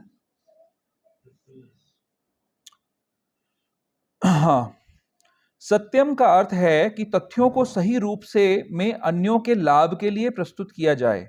तथ्यों को तोड़ना मरोड़ना नहीं चाहिए। सामाजिक प्रथा के अनुसार कहा जाता है कि वही सत्य बोलना चाहिए जो अन्यों को प्रिय लगे, किंतु यह सत्य नहीं है। सत्य को सही सही रूप में बोलना चाहिए, जिससे दूसरे लोग समझ सकें कि सच्चाई क्या है। यदि कोई मनुष्य चोर है और यदि लोगों को सावधान कर दिया जाए कि अमुक व्यक्ति चोर है तो यह सत्य है। यद्यपि सत्य कभी कभी अप्रिय होता है, किंतु सत्य कहने में संकोच नहीं करना चाहिए। सत्य की मांग है कि तथ्यों को यथारूप में लोकहित के लिए प्रस्तुत किया जाए, यही सत्य की परिभाषा है। सामाजिक नियम क्या है, चाणक्य पंडित क्या कहते हैं, सत्यम ब्रुआत प्रियम ब्रुआत, मां ब्रुआत सत्यम अप्रियम। यही बात इसमें प्रभुपाद कह रहे हैं। सत्यम ब्रुआत प्रियम ब्रुआत, अगर प्रिय हो सके तो ही बोलो, सत्य बोलना है तो प्रिय है उसको ही बोलो। मां ब्रुआत, मत बोलो अगर सत्य अप्रिय है। समाज में यही चलता है ना। समाज में क्या चलता है, आपसे जब आपके सामाजिक व्यवहार में लोग मिलेंगे तो आपको बोलेंगे प्रभु जी आप तो भगवान का अवतार हैं, और जैसे ही आप 2 कदम आगे जाएंगे बोलेंगे ये बिल्कुल नालायक आदमी है, इसको कुछ नहीं पता, कोई काम नहीं करता, ऐसे ही बस टाइम पास करता रहता है। ये सामाजिक स्थिति है, राइट। भक्त कैसे होने चाहिए? हमारे सामने सत्य का कौन उदाहरण है, सबसे बड़ा उदाहरण आज की डेट में? कौन बताएगा? सत्य बोलने वाले का गुरु महाराज। सत्य बोलते हैं लेकिन किसी से ईर्ष्या नहीं करते हैं, सत्य के अलावा कुछ नहीं बोलते हैं, है ना। भले कितने लोग उनके अगेंस्ट हो जाएं, कितने लोग उनके अगेंस्ट हैं इसके लिए, लेकिन अगर आप उनको ठीक तरीके से सुनोगे, गुरु महाराज को सुनोगे, परम पूज्य भक्ति विकास महाराज को सुनोगे ध्यान से, तो आपको पता लगेगा कि वो करुणा से भरे हुए हैं। वो सत्य बोल रहे हैं हमारे सुधराव के लिए, किसी से ईर्ष्या के रूप में आके सत्य नहीं बोल रहे हैं, सिर्फ हमारे सुधराव के लिए सत्य बोलना चाहते हैं। उनका और कोई आशय नहीं है, और कोई प्रयोजन नहीं है। और अगर वो सत्य नहीं बोलेंगे तो कितना बड़ा नुकसान होगा हमारा। जैसे फॉर एग्जाम्पल प्रभुपाद ने कहा कि 4 नियमों में जब पालन करना है उसमें से अभक्ष्य पदार्थों को ग्रहण नहीं करना है, प्रसाद ही पाना है ना। ये कहा प्रभुपाद ने। प्रसाद की क्या डेफिनेशन है? जो भक्तों के द्वारा बनाया जाए, भक्तों के द्वारा भगवान को अर्पित किया जाए, भक्तों के द्वारा सर्व किया जाए, इसको कहते हैं प्रसाद। अब कई सारे लोग आजकल सो कॉल्ड प्रीचर्स कह रहे हैं कि भाई ये तो बड़ा मुश्किल नियम है, इसका पालन नहीं किया जा सकता। तो प्रसाद यानी कुछ भी आप मार्केट से लाइए और उसको भगवान को ऑफर कर दीजिए, वो प्रसाद बन गया। गुरु महाराज कहते हैं कि नहीं, अब वो सत्य बोलते हैं, वो बोलते हैं ये सही नहीं है। क्यों नहीं सही है? क्योंकि चैतन्य महाप्रभु कहते हैं मायावादी नहीं विषयी अन्न खाइले मलिन हैल मन।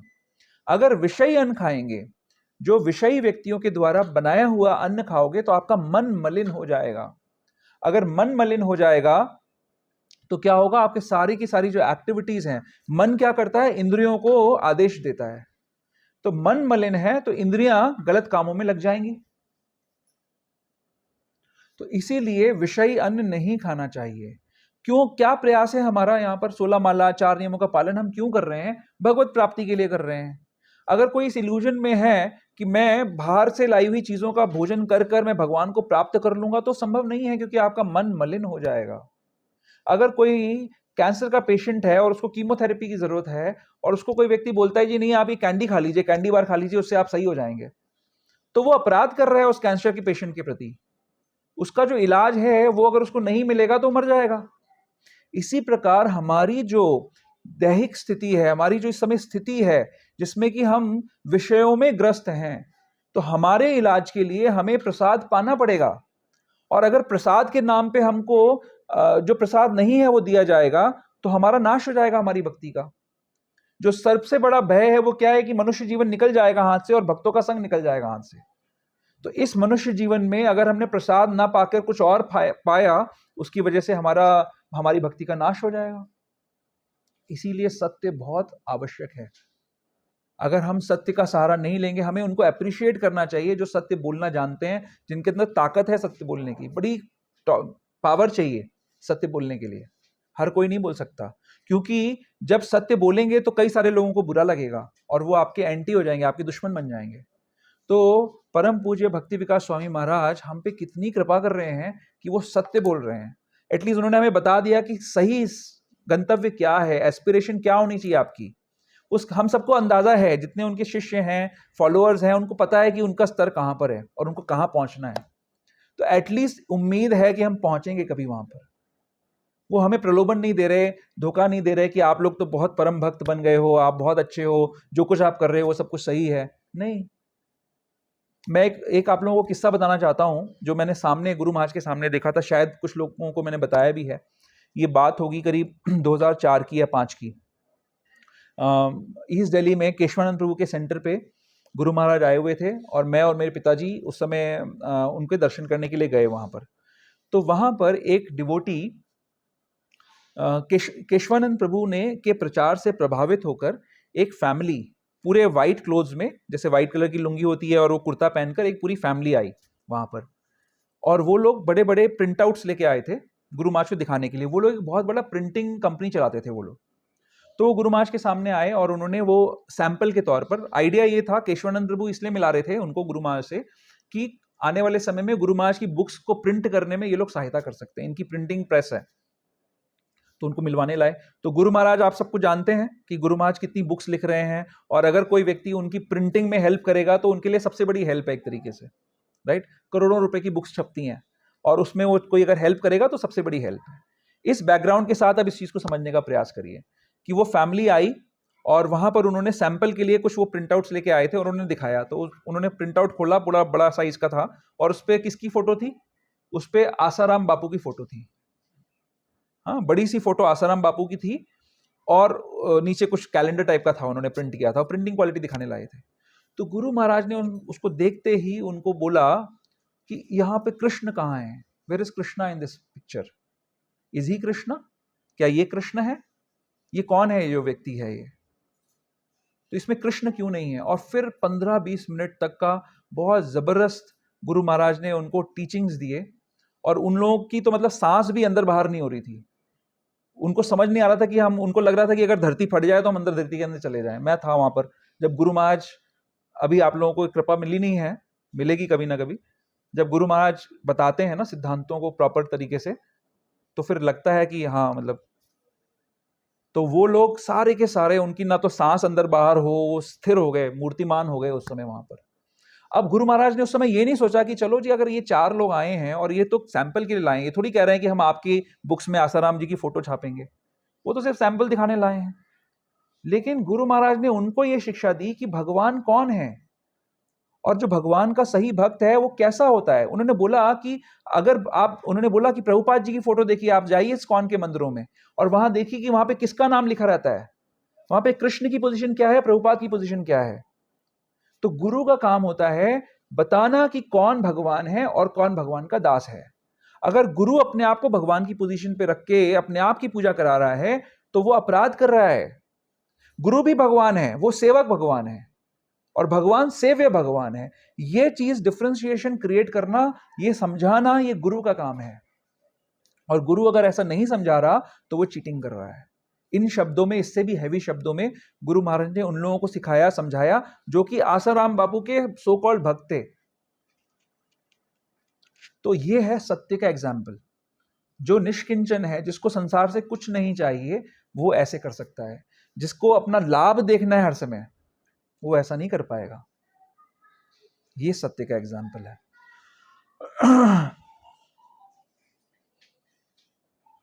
तो अगर हम सत्य को नहीं समझेंगे तो हम, सत्य क्या है, भागवतम के पहले श्लोक के अंदर दिया है ना, जन्मादि यस्य यथा, यानी सब कुछ संसार में जो है वो भगवान से आता है, ये सत्य है।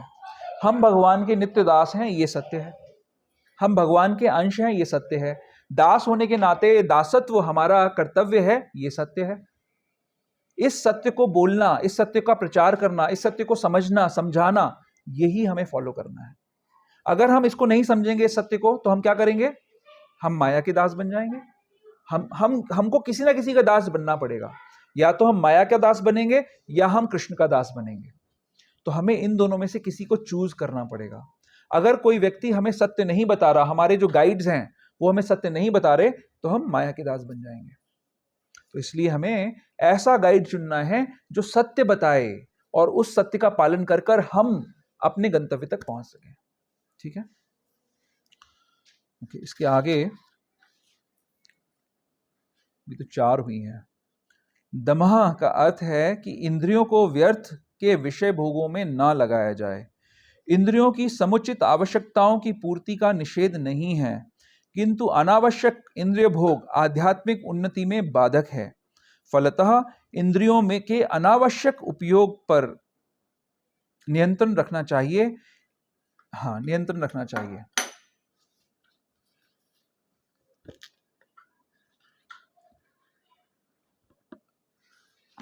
एक सेकेंड।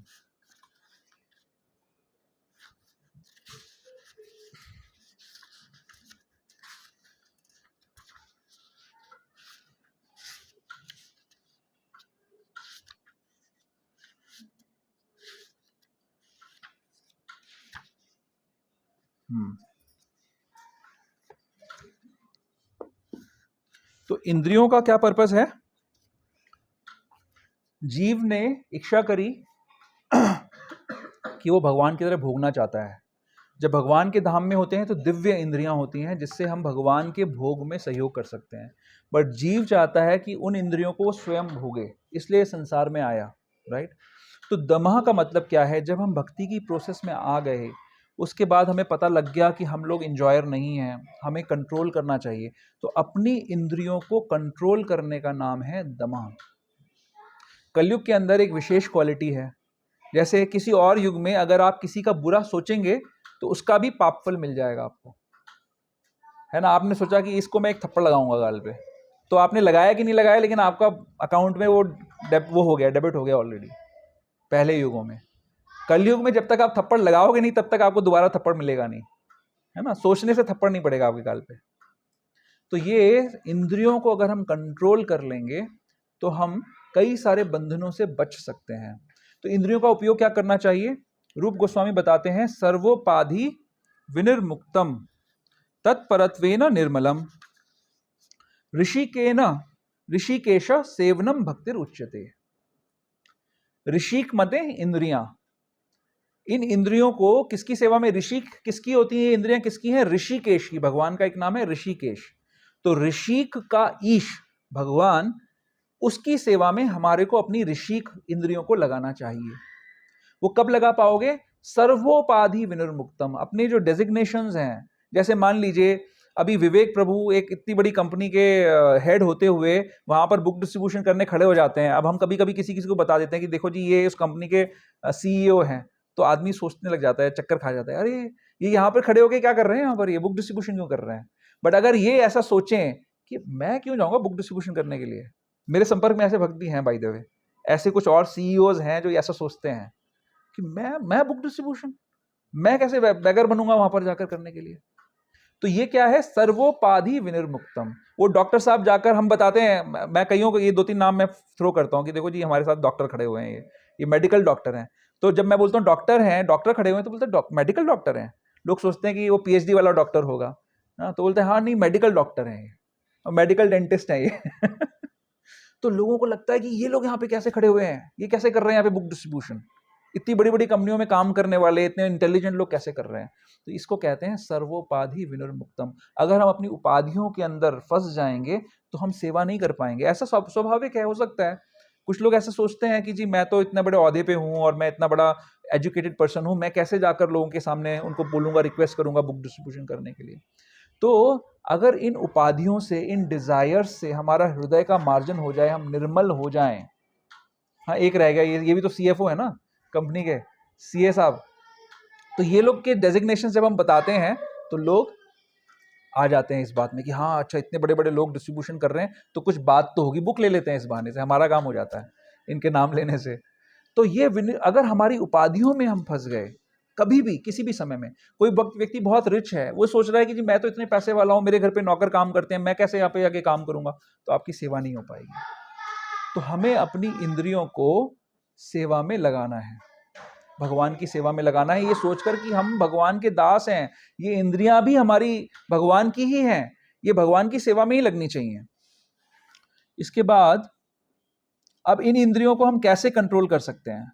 किसी का कोई सजेशन है? शास्त्र क्या कहता है? एक इंद्रिय है, हाँ हाँ, क्या?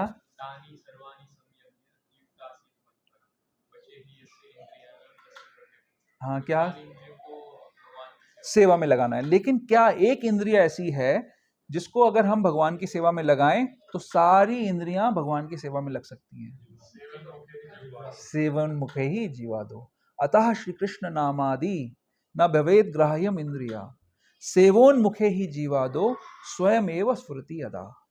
स्वयं स्फूर्ति आ जाएगी अगर एक इंद्रिय को आप अपनी भगवान की सेवा में लगा दोगे, जिह्वा को। तो जिह्वा के 2 काम हैं, प्रसाद पाना और बोलना, उच्चारण करना।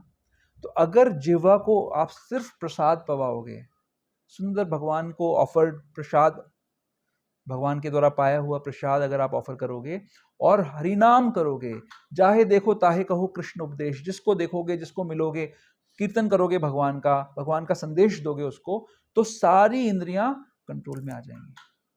ये एक इंद्रिया से सारी इंद्रियां कंट्रोल होती हैं। बहुत ये सूत्र है, सीक्रेट है, ये फॉर्मूला है। इसको अगर अपना लो, आप देखोगे, आप पाओगे जैसे ही आपने अभक्ष्य भोजन छोड़ दिया वैसे ही आपकी कॉन्शियसनेस अपलिफ्ट हो जाएगी। और जब जब आपने गलत चीजें खाई तभी आप देखोगे आपकी कॉन्शियसनेस डाउन आ गई, आपके अंदर भोग करने की इच्छा जागृत हो जाएगी। तो भक्तों को चाहिए कि वो नियम लें। अगर वो भक्ति में प्रगति करना चाहते हैं, भगवान के धाम तक जाना चाहते हैं, तो वो नियम लें। और भगवान कभी आपको भूखा नहीं रखेंगे। मैं बहुत सारी जगहों पे ट्रैवल करता हूं, कभी आज तक भूखा नहीं सोया रात को। हमेशा भगवान ने प्रसाद, बहुत सुंदर प्रसाद, इतना प्रसाद कि वो ओवर ईटिंग करनी पड़ती है, उसको छोड़ना पड़ता है, इतना प्रसाद भगवान हमेशा मुहैया कराते हैं। सिर्फ हमारे अंदर दृढ़ता होनी चाहिए। और आप सब लोग जो इसको कर चुके हैं, कुछ लोगों को मैं जानता हूं जो दृढ़ता से इसका पालन करते थे, अब वो सोच रहे हैं कि इतना दृढ़ता करनी चाहिए कि नहीं करनी चाहिए, थोड़ा सा हम रिलैक्स हो सकते हैं इसमें कि नहीं हो सकते हैं। लेकिन रिलैक्स मत हो। जब आप दृढ़ थे तब आपने पाया था कि आपको भगवान हेल्प कर रहे हैं, आपको प्रसाद मिल रहा है। और अगर आप रिलैक्स करोगे, आप लैक्स हो जाओगे इस चीज पे, तो भगवान भी छोड़ेंगे। ठीक है भैया, इसको तो मिल जाता है, इसका काम चलता है। आप दृढ़ता करो, आप संकल्प लेके चलो कि अगर मुझे ट्रैवल भी करना पड़ेगा, मुझे कहीं ऑफिस के काम के लिए जाना भी पड़ेगा, तो भी मैं प्रसाद ही पाऊंगा और कुछ नहीं पाऊंगा।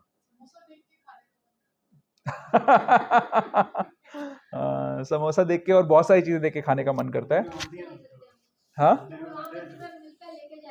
हाँ, अब तो मंदिर में मिलते हैं। नहीं, बट एक चीज है ना, हम इससे पहले अभी जो डिस्कस कर रहे थे दमह, राइट, हम बात कर रहे थे इंद्रियों की, इंद्रियों को कंट्रोल करने की, राइट। तो इंद्रियों को यूज भी तो करना है ना।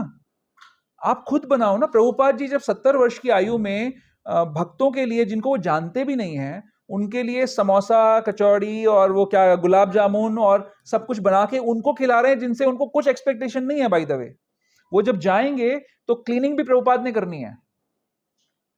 तो आप लोग क्यों नहीं कर सकते हो ये काम?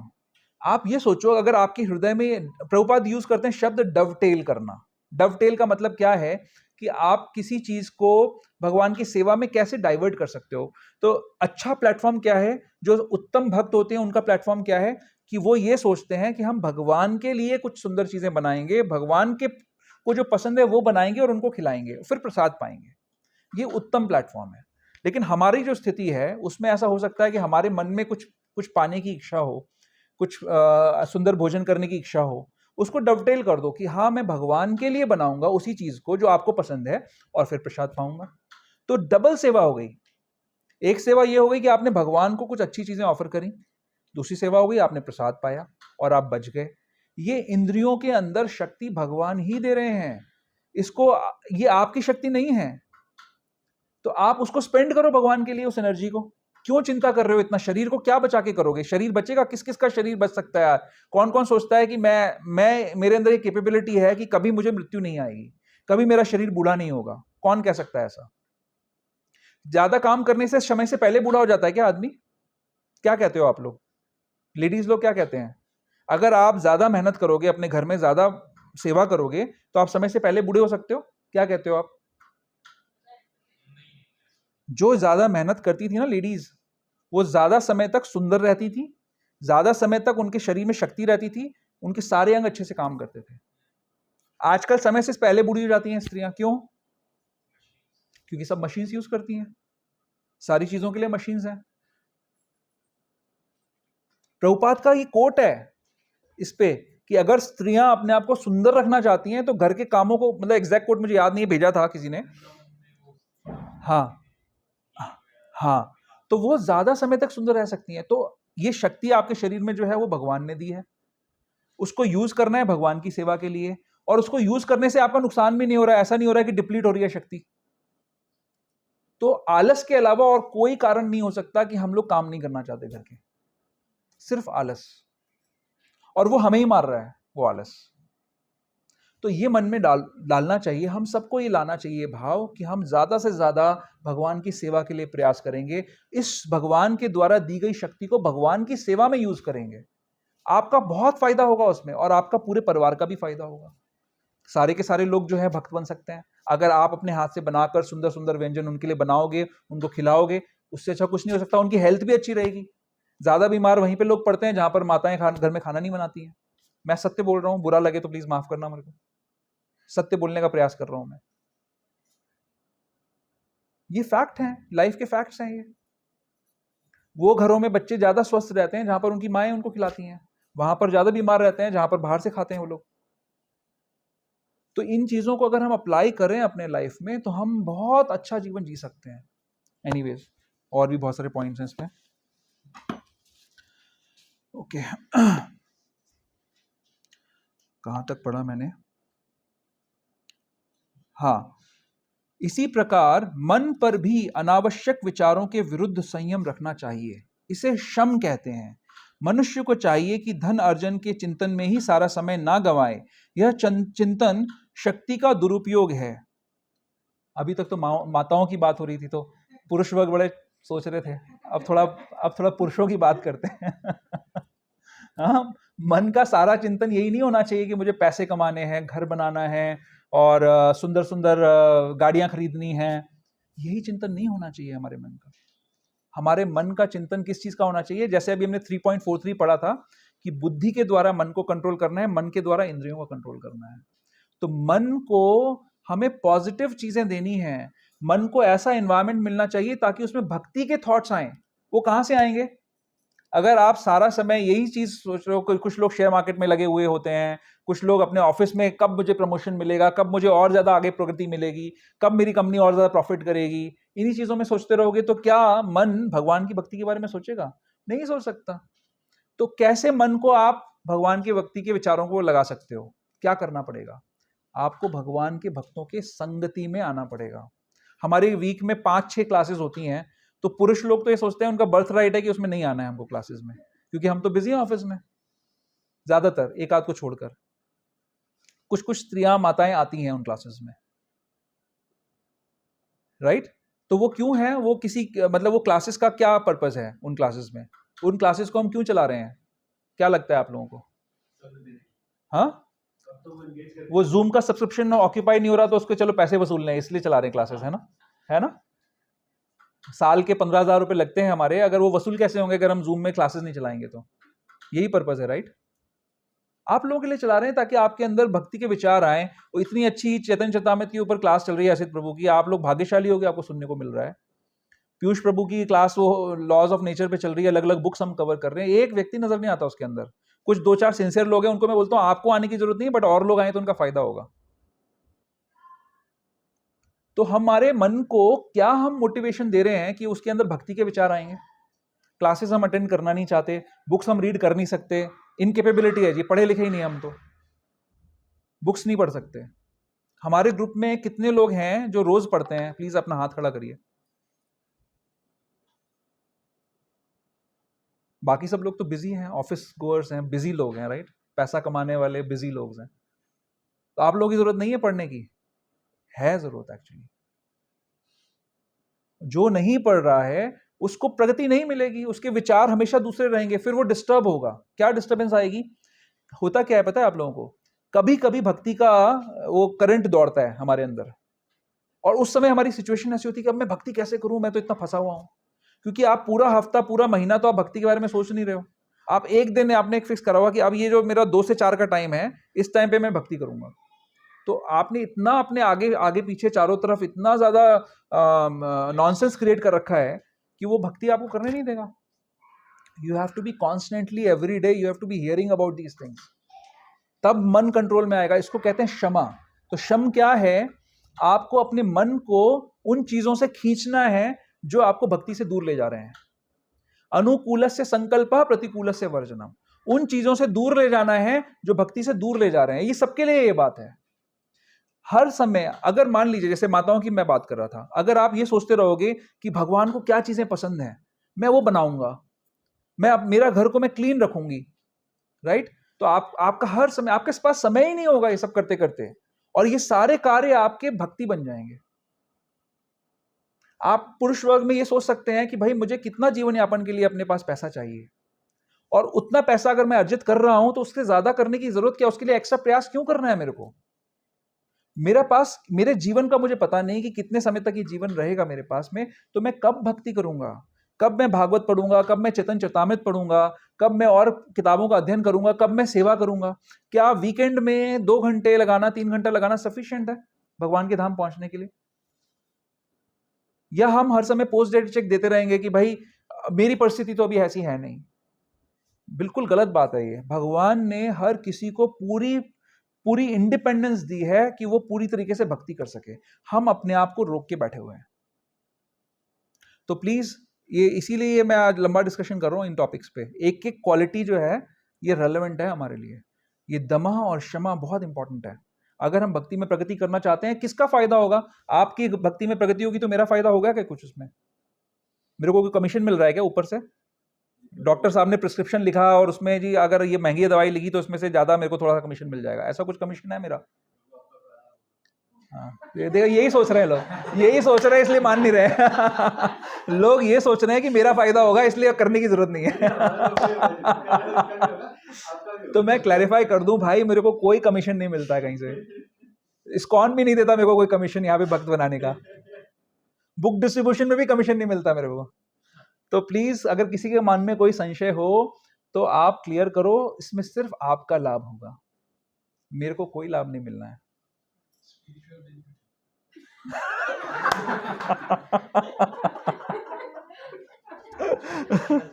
प्रभु जी के डिक्शनरी में ऐसा कोई व्यक्ति है ही नहीं जो बिना लाभ के कोई काम करे। लेकिन भक्तों को ऐसा होना चाहिए एक्चुअली, कि हमारे कोई लाभ के बिना, भक्त ऐसे ही होते हैं, हम क्यों जाके बुक डिस्ट्रीब्यूशन करते हैं, हमें कोई लाभ नहीं मिलता, राइट? भक्त ऐसे ही होते हैं कि वो बिना किसी अपने पर्सनल बेनिफिट के दूसरों पे कृपा करते हैं।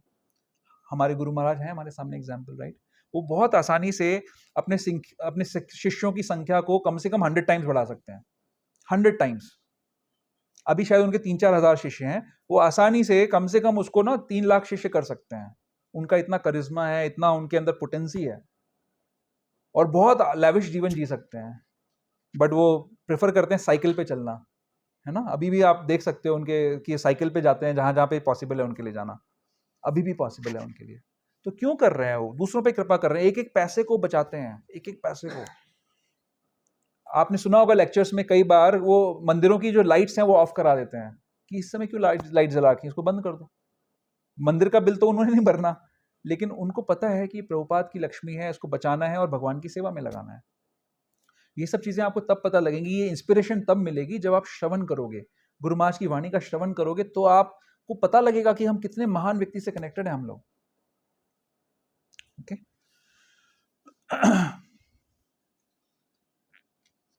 तो एक बड़ा स्ट्रॉन्ग स्टेटमेंट है परपोर्ट के अंदर ही, इंग्लिश में बहुत अच्छा लिखा हुआ है इस माइंड के ऊपर। मैं आपको बताता हूं पढ़ के। हाँ, the power of thought should be developed in association with persons who are authorities in the scriptures, saintly persons and spiritual masters, and those whose thinking is highly developed। है ना? इसको हिंदी में पढ़ देते हैं लोगों के लाभ के लिए।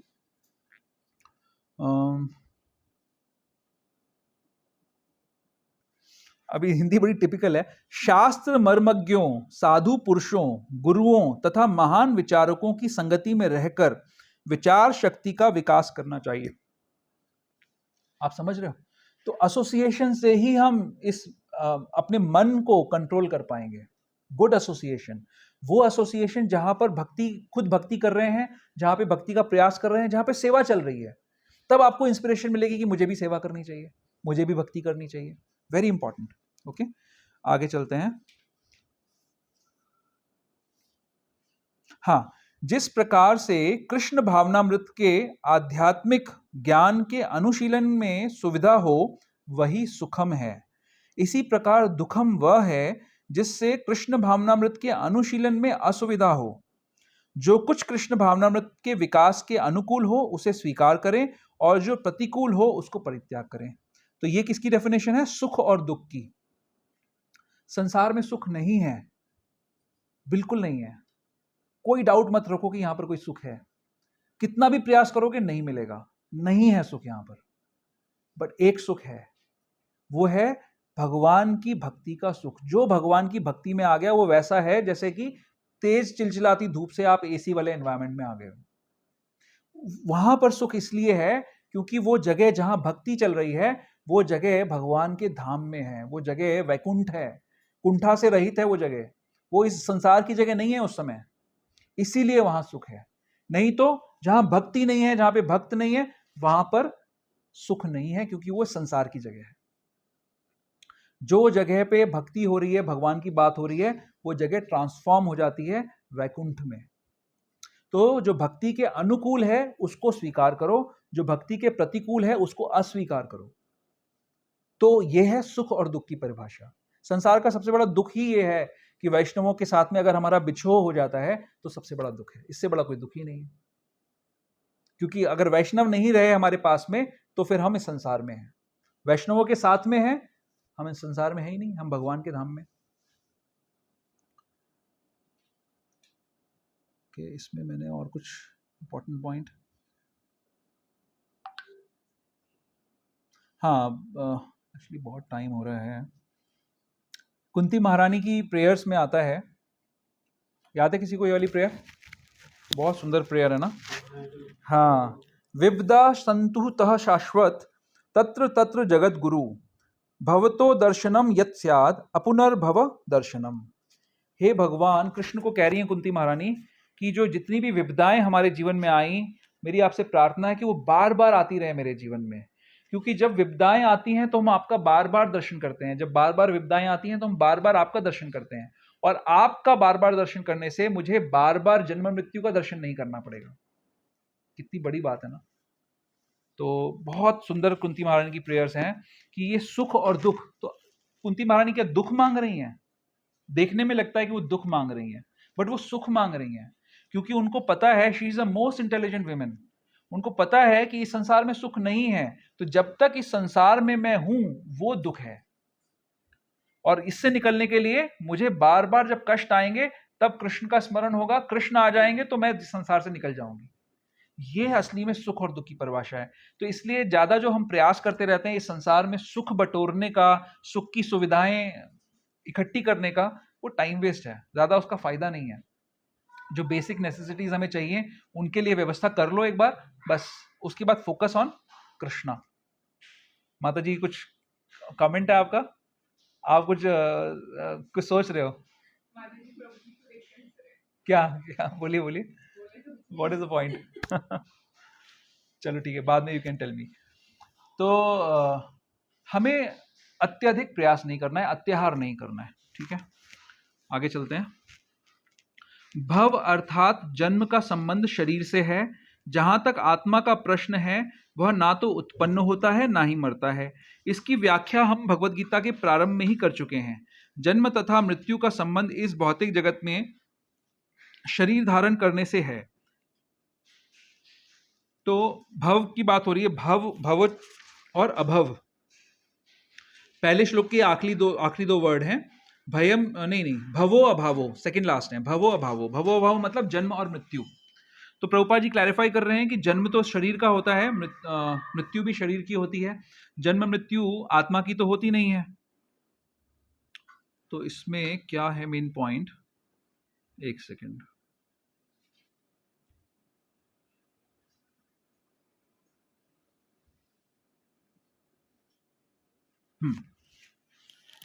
तो चैतन्य महाप्रभु अपनी प्रेयर्स में कहते हैं, क्या कह रहे हैं कि मुझे जो जन्म, क्या है 4th वर्स क्या है चैतन्य महाप्रभु का शिक्षाष्टक का? न धनम न जनम न सुंदरिम कविताम व जगदीश कामयो मम जन्मनीश्वरे भवताद भक्तिर अहेतुकी त्वयि। तो चैतन्य महाप्रभु क्या कह रहे हैं? सुख, ये हम जो बात कर रहे हैं, डिस्कशन कर रहे हैं, भवो अभावो का कर रहे हैं, जन्म और मृत्यु का कर रहे हैं।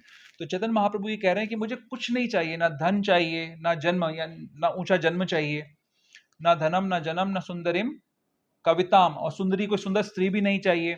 कविताम, मुझे कोई ऐसा भी नहीं चाहिए कि मैं इतना महान गुरु बन जाऊं और मेरे बहुत सारे फॉलोअर्स हों। कविताम व जगदीश कामये मम जन्मनी जन्मनीश्वरे, मुझे बार बार जन्म जन्म में अपनी अहेतु की भक्ति प्रदान कर दीजिए कृष्ण। ये प्रेयर कर रहे हैं। तो शरीर का तो जन्म मृत्यु होता है, आत्मा को कोई जन्म मृत्यु नहीं होता है। तो हमें यही चीज सीखनी है चैतन्य महाप्रभु से कि अगर जन्म होता भी है तो हमें भक्तों के घर में जन्म मिले, भक्ति के एनवायरमेंट मिल जाए। 8th चैप्टर के अंदर 8.5 में क्या कह रहे हैं भगवान? यम यम वापी स्मरण भावम। तो जैसा जैसा हमारा स्मरण होगा मृत्यु के समय में, और जैसे जैसे हमने कर्म किए रहेंगे, उसके हिसाब से हमें जन्म मिल जाएगा, नेक्स्ट जन्म मिल जाएगा। तो पुराने कर्मों के हिसाब से जन्म मिलेगा, लेकिन अगर भक्तों का संग मिल गया, अगर आपने भक्ति मांगी हर समय और भक्तों का संग मिल गया, तो जैसी भी परिस्थिति हो, बुरी से बुरी, अच्छी से अच्छी, उन सभी परिस्थितियों में आपको भगवत प्राप्ति हो सकती है। ठीक है, आगे बढ़ते हैं। हाँ, भय तो भविष्य की चिंता से उद्भूत है। कृष्ण भावनामृत में रहने वाला व्यक्ति कभी भयभीत नहीं होता, क्योंकि वह अपने कर्मों के द्वारा भगवत धाम को वापस जाने के प्रति आश्वस्त रहता है। फलस्वरूप उसका भविष्य उज्जवल होता है, किंतु अन्य लोग अपने भविष्य के विषय में कुछ नहीं जानते, उन्हें इसका कोई ज्ञान नहीं होता कि अगले जीवन में क्या होगा। फलस्वरूप वे निरंतर चिंताग्रस्त रहते हैं। यदि हम चिंता मुक्त होना चाहते हैं, तो सर्वोत्तम उपाय यह है कि हम कृष्ण को जानें तथा कृष्ण भावनामृत में निरंतर स्थित रहें। इस प्रकार हम समस्त भय से मुक्त रहेंगे। श्रीमद् भागवत के 11.2.37 में कहा गया है, भयम द्वितीयाभिनिवेशतः स्यात्। भय तो हमारे माया पाश में फंस जाने से उत्पन्न होता है, किंतु जो माया के जाल से मुक्त है, जो आश्वस्त है कि वो शरीर नहीं अपितु भगवान के आध्यात्मिक अंश हैं, और जो भगवत भक्ति में लगे हुए हैं, उन्हें कोई भय नहीं रहता। उनका भविष्य अत्यंत उज्जवल है। यह भय तो उन व्यक्तियों की अवस्था है जो कृष्ण भावनामृत में नहीं है। अभयम तभी संभव है जब कृष्ण भावनामृत में रहा जाए। सिंपल है, समझ में आया सबको? कौन कौन निर्भय है? यहां सब भक्त बैठे हैं। कितने लोग सोचते हैं कि उनको भय नहीं लगता, और कितने लोग सोचते हैं उनको भय लगता है? भय लगता है, राइट? तो इसमें क्या पूरा एनालिसिस है ना, भय क्यों लगता है और निर्भय हम कैसे हो सकते हैं। तो भय इसलिए लगता है क्योंकि अभी हम कृष्णा कॉन्शियस नहीं हुए हैं। हम अपने आप को अभी भी शरीर मान रहे हैं, इस शरीर से जुड़ी हुई चीजों को हम अपना मान रहे हैं। निर्भय होने का तरीका यही है कि हमें हमारी कृष्णा कॉन्शियसनेस बढ़नी चाहिए। हमें समझ में आना चाहिए कि जो कुछ भी हमारे जीवन में अभी हो रहा है वो हमारे पूर्व जन्मों का कर्मों का फल है, और अगर हमने भक्ति ठीक प्रकार से करी तो हमें संसार में दोबारा नहीं आना, हम यहां से निकल जाएंगे।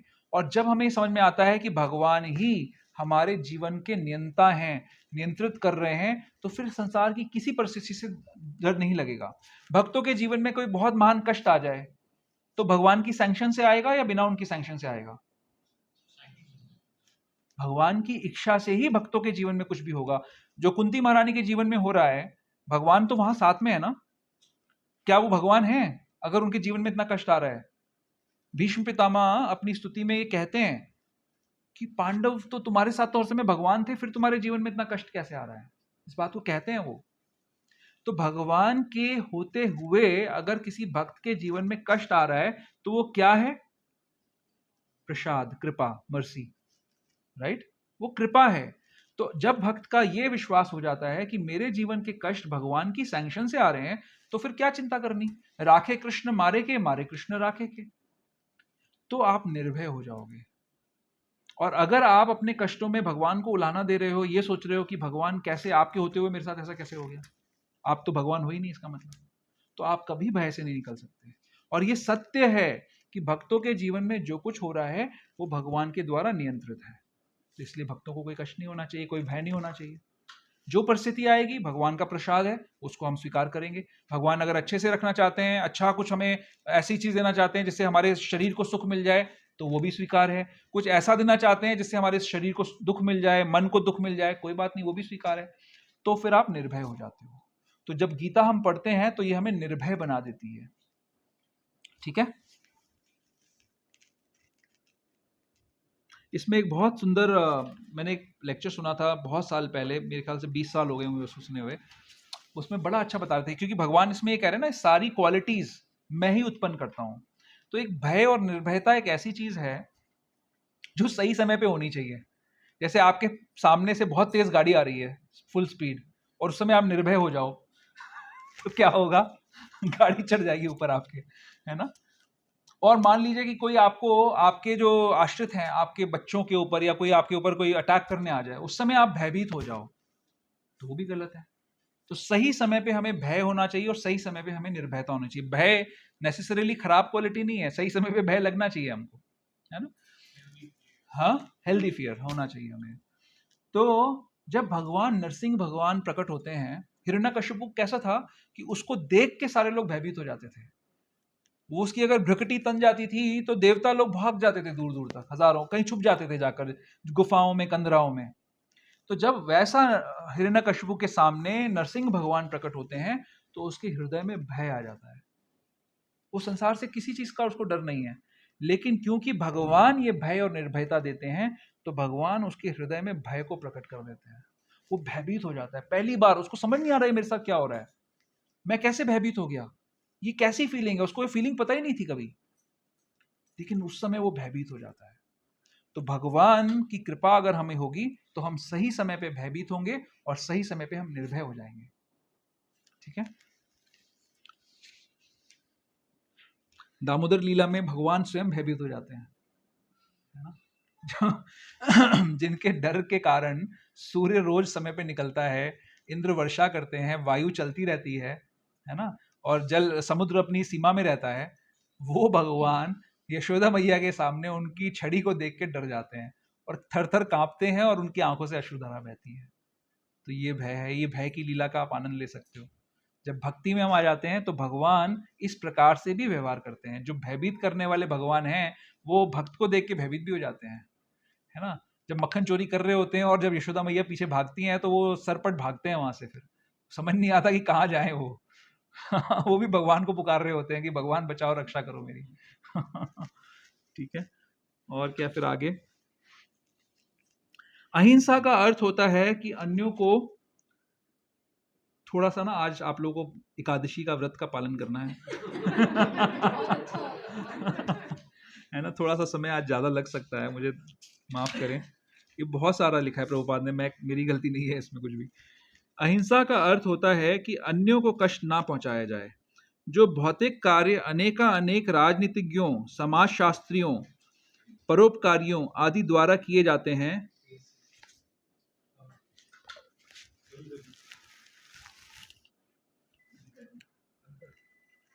उनके परिणाम अच्छे नहीं निकलते, क्योंकि राजनीतिज्ञों तथा परोपकारियों में दिव्य दृष्टि नहीं होती।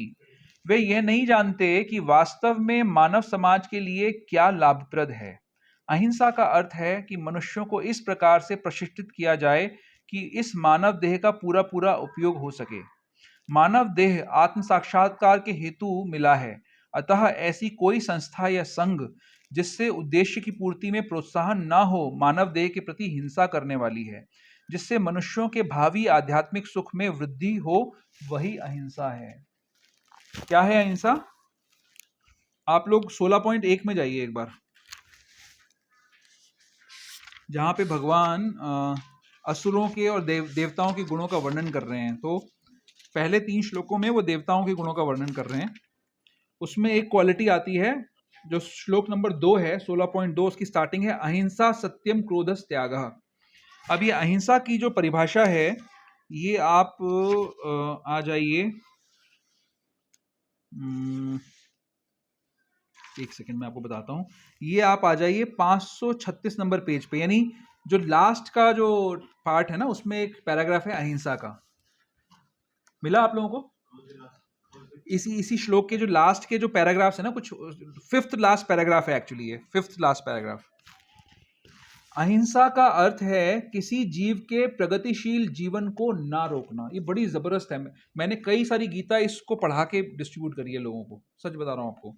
अहिंसा का अर्थ है किसी जीव के प्रगतिशील जीवन को ना रोकना। किसी को यह नहीं सोचना चाहिए कि चूंकि शरीर के वध किए जाने के बाद भी आत्मा स्फुलिंग नहीं मरता, इसलिए इंद्रिय तृप्ति के लिए पशुवध करने में कोई हानि नहीं है। प्रचुर अन्न, फल तथा दूध की पूर्ति होते हुए भी आजकल लोगों में पशुओं का मांस खाने की लत पड़ी हुई है, लेकिन पशुओं के वध की कोई आवश्यकता नहीं है। यह आदेश हर एक के लिए है। जब कोई विकल्प ना रहे तभी पशुवध किया जाए, लेकिन इसकी यज्ञ में बलि की जाए। जो भी हो, जब मानवता के लिए प्रचुर भोजन हो, तो जो लोग आध्यात्मिक साक्षात्कार में प्रगति करने के इच्छुक हैं, उन्हें पशु हिंसा नहीं करनी चाहिए। वास्तविक अहिंसा का अर्थ है किसी भी प्रगतिशील जीवन को रोका ना जाए। पशु भी अपने विकास काल में एक पशु योनि से दूसरे पशु योनि में देहांतर करके प्रगति करते हैं। यदि किसी विशेष पशु का वध कर दिया जाता है तो उसकी प्रगति रुक जाती है। यदि कोई पशु किसी शरीर में बहुत दिनों से या वर्षों से रह रहा हो और उसे असमय ही मार दिया जाए तो उसे पुनः उसी जीवन में वापस आकर शेष दिन पूरे करने के बाद ही दूसरी योनि में जाना पड़ता है। अतएव अपने स्वाद की तुष्टि के लिए किसी की प्रगति को नहीं रोकना चाहिए, यही अहिंसा है। तो अहिंसा वो भी है कि मान लीजिए कोई स्पिरिचुअल गुरु, सो कॉल्ड स्पिरिचुअल गुरु आपको बोलता है कि आप जैसे चाहें वैसे भक्ति कर सकते हैं, यतो मत ततो पथ। या एक गुरु बोलता है कि अगर अपनी इच्छाओं को दबाना नहीं चाहिए, अगर किसी की सेक्स करने की इच्छा है तो उसको अनियमित सेक्स करना चाहिए, और ऐसा समय आएगा कि उसका सेक्स की डिजायर उससे सही हो जाएगी, पूरी हो जाएगी, और वो भगवान की प्राप्ति कर लेगा। ऐसे भी गुरु हैं, उसको भगवान तक की उपाधि दे दी लोगों ने, राइट। तो हमें, अगर कोई व्यक्ति इस प्रकार का दुष्प्रचार कर रहा है, कोई गुरु ऐसा बोलता है कि आपको गीता पढ़ने की आवश्यकता नहीं है, मैंने भी गीता नहीं पढ़ी है, आप भी गीता मत पढ़िए, उसका नाम सदगुरु के नाम से जाना जाता है, तो आप समाज कल्याण के कार्य करिए, उसी से आपकी प्रगति हो जाएगी। तो ये सारे लोग हमें हमारे पथ से भटका रहे हैं, क्योंकि ये जीवन सीमित है। इस जीवन के अंत तक अगर हमने भगवत साक्षात्कार नहीं किया तो हमें दोबारा आना पड़ेगा संसार में। ये है हिंसा। ये सबसे बड़ी हिंसा है, दूसरों को गलत बताना, गलत मार्ग पे लगाना, ये सबसे बड़ी हिंसा है। इस हिंसा को हमें हर हालत में रोकना चाहिए। हम कैसे रोकेंगे? ये कलयुग है ना, कलयुग में हम वध तो नहीं कर सकते किसी का जाकर, तो हमारे को अपना प्रचार बढ़ाना है, हमारे को अपनी वाणी को सत्य बोलना है, हमें डरना नहीं है दूसरों से, और हमें इस ग्रंथ का प्रचार करना है, प्रभुपाद के ग्रंथों का प्रचार करना है, ताकि ये सत्य फैले, लोगों को समझ में आए कि ये चीटिंग जो उनके जीवन को बर्बाद कर रही है, उससे बचना है हमको। भक्ति के नाम पे ये सारा नॉनसेंस खत्म होना चाहिए। भक्ति का मतलब है भगवान के नामों का जप करना, 4 नियमों का पालन करना, और भगवान की सेवा में सहयोग करना, भगवान का जो मिशन है उसमें सहयोग करना। क्या है भगवान का मिशन? इस सृष्टि की रचना क्यों करी है भगवान ने? ताकि सारे जीव यहां पर जो भगवान का विद्रोह करके आए हैं उनको रास्ता मिले वापस जाने का। यह है पर्पस भगवान का। उस पर्पस में सहायता करना, सदगुरु की सहायता करना, जो वाकई में गुरु हैं, जो वाकई में सही मैसेज को प्रदान कर रहे हैं, उनकी सेवा करना, ये हमें देखना है। अगर हम ऐसा नहीं करते हैं तो वो होगी हिंसा, अदरवाइज अहिंसा है। ये कहना कि जितने लोग गलत हैं उनको बताना कि वो गलत हैं, ये है अहिंसा, ताकि आप दूसरों को बचा सको। ठीक है, फिर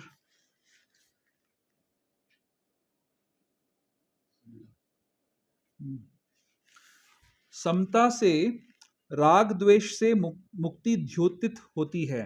ना तो अत्यधिक राग अच्छा होता है और ना अत्यधिक द्वेष ही।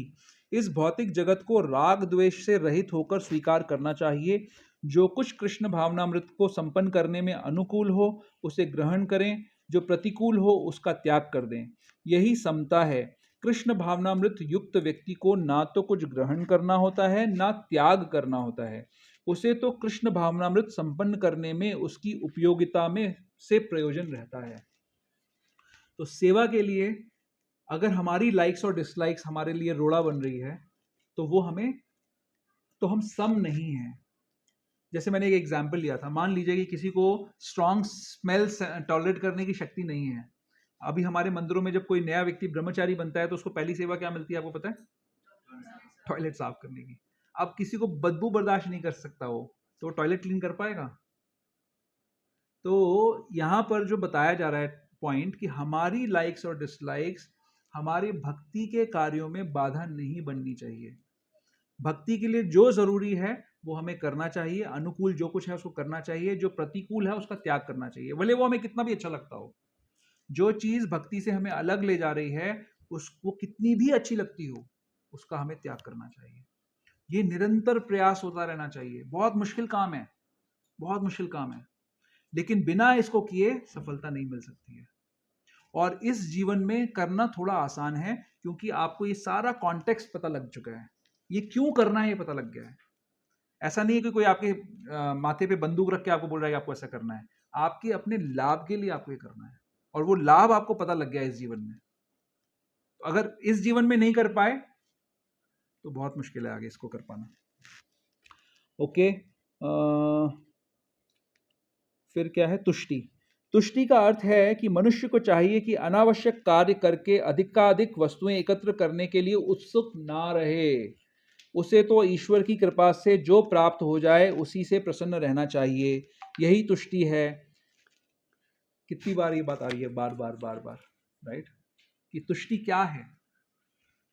हमें सही सही आंकन करना चाहिए कि हमें क्या चाहिए, कितना चाहिए हमें। वो मिल जाए ना, उसके बाद बस पूरा समय भगवान की सेवा में अर्पित कर दो।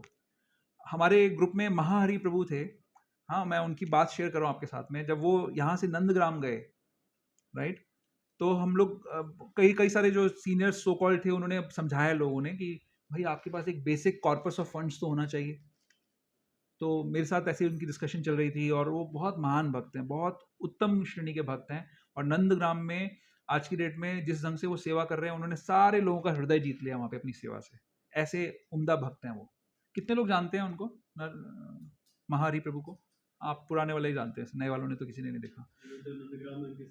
हाँ, तो वो उन्होंने मुझे बताया कि प्रभु जी मेरे पास 3 लाख रुपए भी नहीं है जो मैं सब कुछ छोड़ के जा रहा हूँ। Although he belongs to a very good family, but उनके पेरेंट्स उनकी भक्ति को लाइक नहीं करते थे, तो वो पेरेंट्स से अलग रहकर, और वो और उनकी wife, and they are so devoted कि हर बात जो गुरु महाराज बताते हैं फॉलो करने के लिए, सबसे पहले वो लोग फॉलो करते हैं उसको, और प्रमाण रखते हैं, दिखाते हैं फॉलो करके कि कैसे उसको फॉलो किया जा सकता है। They are like jewels. तो सेटिस्फैक्शन यही है। नहीं तो हर आदमी ये कैलकुलेशन कर रहा है ना, हम सभी ने अपना अपना रिटायरमेंट प्लान बना रखा है कि भैया रिटायरमेंट करने से पहले मुझे को कितने रिसोर्सेज इकट्ठे करने हैं, उसके बाद मैं सारे रिसोर्सेज को अपने जो फैमिली है उनको देकर, उनके सुपुर्द कर फिर मैं जाकर अकेला जाके भजन करूंगा। मोस्टली लोगों का यही प्लान है, राइट? तो तुष्टि का मतलब है कि जो भगवान दे दें, जितने रिसोर्सेज, उन्होंने यही सोचा, वो डिवोटी का एग्जाम्पल जो मैं ले रहा हूँ, उन्होंने यही सोचा कि जो भगवान ने परिस्थिति दी है मेरे को, मेरे लिए ठीक है। भगवान मेरा मेरा जीवन यापन कर रहे हैं, वो मुझे मेंटेन करेंगे, और अभी भी करा है, अभी तक आगे भी करेंगे। तो मुझे जो करना है वो मैं काम करूंगा, मैं भजन करूंगा। He's such a nice, wonderful devotee. Okay, आगे तपस का। हाँ हाँ, नृत्य गौरांग प्रभु तो अनदर आइडियल एक डिवोटी हैं, बहुत जबरदस्त। वो तो है ही बहुत स्पेशल, और उनके साथ में जो महाहरि प्रभु हैं वो भी बहुत स्पेशल हैं। वो हमारे यहाँ से ही गए थे, यही इसी ग्रुप से गए थे। Although he was a devotee from past, but उन्होंने अपना संग दिया हम लोगों को काफी समय। ओके, आगे कहाँ पे हम थे? तपस का अर्थ है तपस्या। तपस के अंतर्गत वेदों में वर्णित अनेक विधि विधानों का पालन करना होता है, यथा प्रातःकाल उठना और स्नान करना। कभी कभी प्रातःकाल उठना अति कष्टकारक होता है, किंतु इस प्रकार स्वेच्छा से जो भी कष्ट सहे जाते हैं वे तपस या तपस्या कहलाते हैं। इसी प्रकार मास के कुछ विशेष दिनों में उपवास रखने का भी विधान है।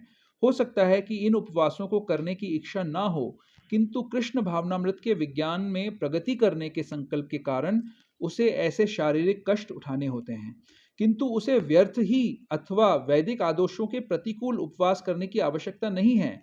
उसे किसी राजनीतिक उद्देश्य से उपवास नहीं करना चाहिए। भगवत गीता में इसे तामसी उपवास कहा गया है, और तथा किसी भी ऐसे कार्य से जो तमोगुण या रजोगुण में किया जाता है आध्यात्मिक उन्नति नहीं होती, किंतु सतोगुण में रहकर जो भी कार्य किया जाता है वह समुन्नत बनाने वाला है। अतः वैदिक आदेशों के अनुसार किया गया उपवास आध्यात्मिक ज्ञान को समुन्नत बनाता है। समता तुष्टि तपः, तो ये तो बहुत क्लियर है, राइट? तपस्या किस चीज को कहते हैं? वॉलंटरीली हम जो कष्ट उठाते हैं उसको तपस्या कहते हैं। अगर वही कष्ट जबरदस्ती कोई हमको भूखा रखे तो हम बोलेंगे टॉर्चर कर रहा है हमको, लेकिन वही जब आप एकादशी के फास्ट के दिन भूखा रहते हो तो आप तपस्या कर रहे हो, राइट? तो तपस्या वैसी होनी चाहिए। एक तपस्या में बहुत इंपॉर्टेंट चीज है कि हर किसी को अलग अलग कैपेसिटी दी गई है। तपस्या कितनी करनी चाहिए? हमसे जितनी आसानी से हो सके उससे थोड़ी सी ज्यादा, इतनी करनी चाहिए कि शरीर और आत्मा इकट्ठी रह सके। इससे ज्यादा नहीं करनी चाहिए, नहीं तो क्या होगा? शरीर और आत्मा का जो हो जाएगा, है ना, दोनों के बीच में गैप आ जाएगा फिर, तो वो आपके लिए ठीक नहीं होगा ऐसा करना। तो उतनी करो, और हर किसी की कैपेसिटी अलग अलग है, तो किसी एक दूसरे को देख के तपस्या मत करो। ये मत सोचो कि ये व्यक्ति ऐसा कर रहा है तो मुझे भी ऐसा करना है। आप ये देखो कि आपकी परिस्थिति में आप क्या तपस्या कर सकते हो। आपकी तपस्याएं अलग हो सकती हैं। जैसे फॉर एग्जांपल जो लेडीज होती हैं वो ऑलरेडी इतनी तपस्या रोज कर रही होती हैं, घर के काम कर रही होती हैं, तो उनको बहुत ज्यादा ऑस्टियर बनने की जरूरत नहीं है और ज्यादा। और जो लोग बहुत जिनका वो बोलते हैं ना सेडेंटरी लाइफस्टाइल है, वो लोग थोड़ा कर सकते हैं, ज्यादा तपस्या कर सकते हैं, उनको चाहिए थोड़ी ज्यादा तपस्या करें, राइट। तो तपस्या जब हम करते हैं तो हमारी इंद्रियां उससे प्यूरिफाई होती हैं, हमारे अंदर जो भोगने की टेंडेंसी है वो कम होती है। कई सारी रियलाइजेशंस अलग अलग स्तर पे होते हैं। जैसे जब हम एकदम लो लेवल पे होते हैं तो हम लोग की आदतें वेस्टफुल होती हैं, हम रिसोर्सेज की कदर नहीं करते हैं। तो जब मेरे को याद है, जब मैंने पहली बार एकादशी का व्रत किया था तो मुझे पानी की कदर समझ में आ गई थी उस दिन, राइट। कि कैसे हम लोग कई सारे लड़के मिलके एकादशी कर रहे थे, तो हम लोग सोचते थे कि कहीं से पानी की जो सिर्फ वो आ जाए, दूर से आवाज भी सुनाई दे जाए, बस पानी कहीं से गिर रहा है तो आ जाए। लड़के जो है जा जाके शावर के नीचे ऐसे खड़े हो रहे थे नीचे, कि पानी मतलब मुंह में तो नहीं लेंगे लेकिन ऊपर से गिर जाए, कहीं त्वचा में टच हो जाए, हमको पानी की आवाज आ जाए, ऐसे ऐसे हमको लग रहा था कि पानी कहीं से मिल जाए। तो जब हम जिस स्तर पे होते हैं, फिर धीरे धीरे जब हम करने लग गए और चीजें समझ में आई और रियलाइजेशंस हुए। बट फास्टिंग का बहुत सारे फायदे होते हैं।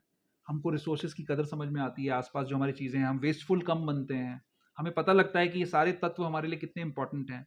फिर ये समझ में आता है कि जो इसको प्रदान करने वाले भगवान है वो कितने दयालु हैं कि वो हमें दे रहे हैं ये सब चीजें।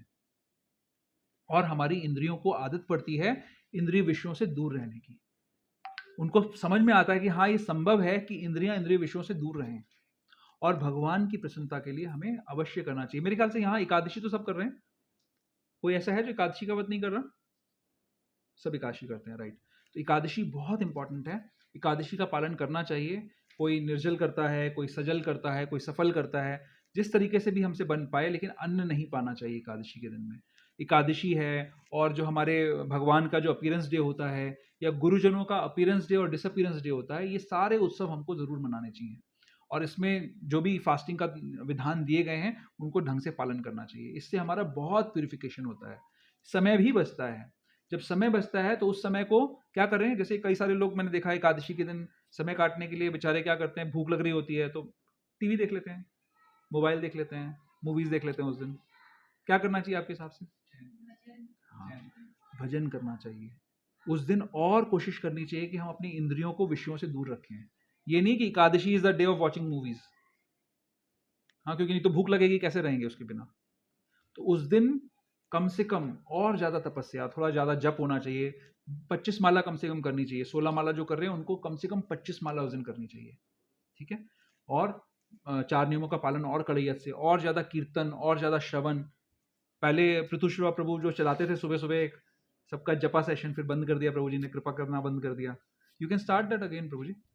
एकादशी के दिन सुबह सुबह कोई आता नहीं था, शायद गलती ये है, कोई आता नहीं था उसके अंदर, बट सुबह सुबह सब साथ में जब करते थे तो बहुत अच्छा रहता था उस टाइम पे। टाइम गलत था, 7 बजे टाइम था, उस टाइम तो जब खत्म हो जाता है। तो जो भी टाइम, मतलब सब लोग अगर फायदा लग रहा है तो टाइम डिस्कस करके यू कैन स्टार्ट, आप लोग शुरू कर सकते हो। तो तपस्या बहुत इंपॉर्टेंट है, राइट। ऋषभ देव कह रहे हैं, क्या कह रहे हैं ऋषभ देव? नायम, हाँ, नायम देह देह भाजाम नलोके कष्टान कामान और हति विडभुजाम ये तपो दिव्यम पुत्र कायेन सतत्वम येन सत्वम शुद्धयेत यस्मात् ब्रह्म सौख्यम तो अनंतम। क्या है मतलब? श्लोक नंबर है 551 श्रीमद् भागवत का। वो कह रहे हैं कि मेरे प्यारे पुत्रों, अपने 100 पुत्रों को कह रहे हैं ऋषभ देवा, पिता अपने पुत्रों को संदेश दे रहा है कि जिन लोगों ने को ये भौतिक शरीर प्राप्त किया है इस संसार के अंदर, और जिनको ये मनुष्य देह मिल गई है, उनको कुकरों सुकरों की तरह दिन रात कड़ी मेहनत नहीं करनी चाहिए। यही शब्द यूज कर रहे हैं, ठीक है, नहीं करनी चाहिए अपनी इंद्रिय तृप्ति के लिए। ये जो इंद्रिय तृप्ति का प्रयास है, ये तो कुकर सुकरों को भी अवेलेबल होता है, यानी कुत्ते और सूअरों को भी अवेलेबल होता है। इनको तपस्या करनी चाहिए, जिनको मनुष्य देह मिली है उनको तपस्या करनी चाहिए, ताकि उनको भक्ति प्राप्त हो सके तपस्या से। तो जब हम तपस्या करेंगे तो हमारा हृदय निर्मल बन जाएगा, और हमें इटर्नल ब्लिसफुल लाइफ मिलेगी। ठीक है, तो ये ऋषभ देव का भी मैसेज है इसमें। आगे पढ़ते हैं, बस अब थोड़ा सा ही रह गया है। प्रसादम, बट माता जी फिर कुछ प्रसाद प्रभु जी को दे दीजिए। Sure, but have some prasadam too. फिर है, कहाँ तक पढ़ा हमने? हाँ, जहाँ तक दान का संबंध है, मनुष्य को चाहिए कि अपनी आय का 50% किसी शुभ कार्य में लगाए। और यह शुभ कार्य है क्या? यह तो कृष्ण भावनामृत में किया गया कार्य। ऐसा कार्य शुभ ही नहीं अपितु सर्वोत्तम होता है। चूंकि कृष्ण अच्छे हैं इसलिए उनका कार्य निमित्त भी अच्छा है। अतः दान उसे दिया जाए जो कृष्ण भावनामृत में लगा हो। वेदों के अनुसार ब्राह्मणों को दान दिया जाना चाहिए। यह प्रथा आज भी चालू है। यद्यपि इसका स्वरूप वह नहीं है जैसा कि वेदों का उपदेश है, फिर भी आदेश यही है कि दान ब्राह्मणों को दिया जाए। वह क्यों? क्योंकि वे आध्यात्मिक ज्ञान के अनुशीलन में लगे रहते हैं। ब्राह्मण से यह आशा की जाती है कि वह सारा जीवन ब्रह्म जिज्ञासा में लगा दे। ब्रह्म जानाति इति ब्राह्मणः, जो ब्रह्म को जाने वही ब्राह्मण है। इसीलिए दान ब्राह्मणों को दिया जाता है, क्योंकि वे सदैव आध्यात्मिक कार्य में रत रहते हैं और उन्हें जीविकोपार्जन के लिए समय नहीं मिल पाता। वैदिक साहित्य में सन्यासियों को भी दान दिए जाने का आदेश है। सन्यासी द्वार द्वार जाकर भिक्षा मांगते हैं। वे धनार्जन के लिए नहीं अपितु प्रचारार्थ ऐसा करते हैं। वे द्वार द्वार जाकर गृहस्थों को अज्ञान की निद्रा से जगाते हैं। चूंकि गृहस्थ गृह कार्यों में व्यस्त रहते हैं, वे रहने के कारण अपने जीवन के वास्तविक उद्देश्य को, कृष्ण भावनामृत जगाने को भूले रहते हैं। अतः यह सन्यासियों का कर्तव्य है कि वे भिखारी बनकर गृहस्थों के पास जाएं और कृष्ण भावना भावित होने के लिए उन्हें प्रेरित करें। वेदों का कथन है कि मनुष्य जागे और मानव जीवन में जो प्राप्त करना है उसे प्राप्त करे। सन्यासियों द्वारा यह ज्ञान तथा विधि वितरित की जाती है। अतः सन्यासी को हरे कृष्ण, हरे कृष्ण जी।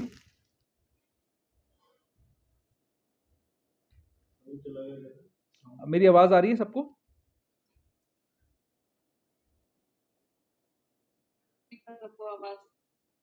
हाँ, ओके ओके ओके।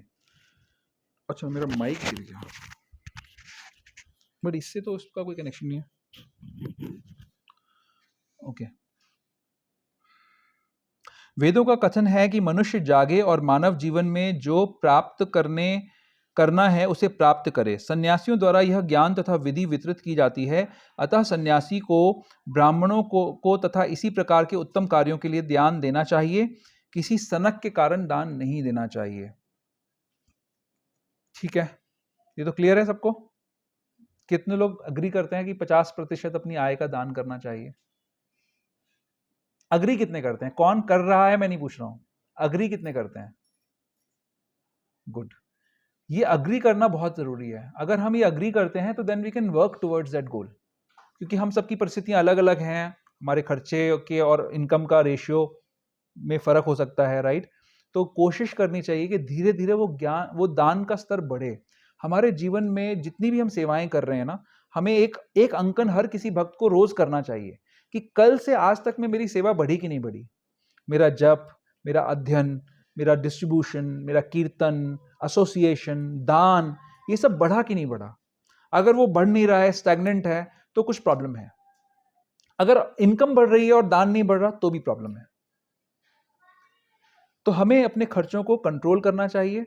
जितना जरूरी है उतना ही लेना चाहिए समाज से, संसार से, क्योंकि सारा कुछ भगवान का है। जितना ज्यादा हम ग्रहण कर रहे हैं, जितना ज्यादा एक्यूमुलेट कर रहे हैं, वो हमारे ऊपर लोड है एक्चुअली, वो हमें बांधेगा। जितना ज्यादा अभी आप दान कर दोगे वो आपके परलोक को सुधारेगा, वो आपको मिलेगा वापस किसी ना किसी फॉर्म में। इसीलिए दान की महिमा है। और हमारे पास फॉर्चुनेटली लोगों के पास दान के एवेन्यूज नहीं होते हैं। हमारे पास दान के एवेन्यूज हैं, ऑथेंटिक प्लेसेस हैं जहां पर हम दान कर सकते हैं। तो इसीलिए जैसे फॉर एग्जांपल मैं हमेशा आप लोगों को सबको इनकरेज करता हूं कि जो गुरु महाराज के द्वारा चलाई हुई फार्म कम्युनिटीज हैं उसमें दान करो, क्योंकि वहां कोई दान देने नहीं जाता है। वो प्रोजेक्ट्स किसी को समझ नहीं आते हैं, तो उनमें जाकर दान करो। वो प्रोजेक्ट्स बहुत इंपॉर्टेंट हैं, क्योंकि आने वाले समय में शायद हम ही लोगों को वहां पे भाग के जाना पड़ेगा। ये जो आर्टिफिशियल सोसाइटी हमने यहाँ पे बना रखी है, ये ज्यादा दिन नहीं चलने वाली है। प्रभुपाद ने प्रिडिक्ट किया है कि मिलियंस के संख्या में लोग जाएंगे फार्म कम्युनिटीज में आश्रय लेने के लिए। तो हमारा काम है उनको स्टैब्लिश करना, स्थापित करना। आज की डेट में भारत के बाहर कई सारी 7-8 कम्युनिटीज हैं जिनसे मैं एटलीस्ट एसोसिएटेड हूँ। मैं हर किसी को यथाशक्ति सपोर्ट कर रहा हूँ, उन सारी कम्युनिटीज को।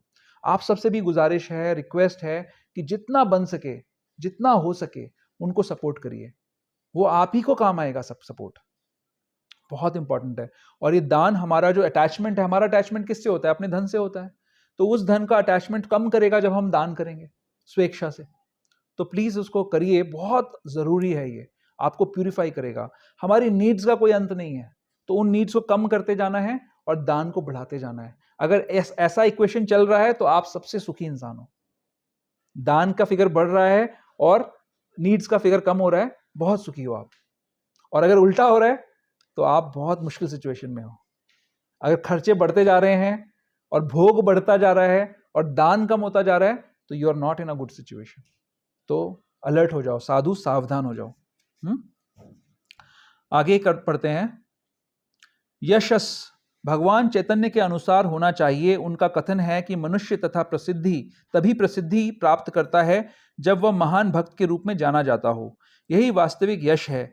यदि कोई कृष्ण भावनामृत में महान बनता है और विख्यात होता है तो वही वास्तव में प्रसिद्ध है। जिसे ऐसा यश प्राप्त न हो वह अप्रसिद्ध है।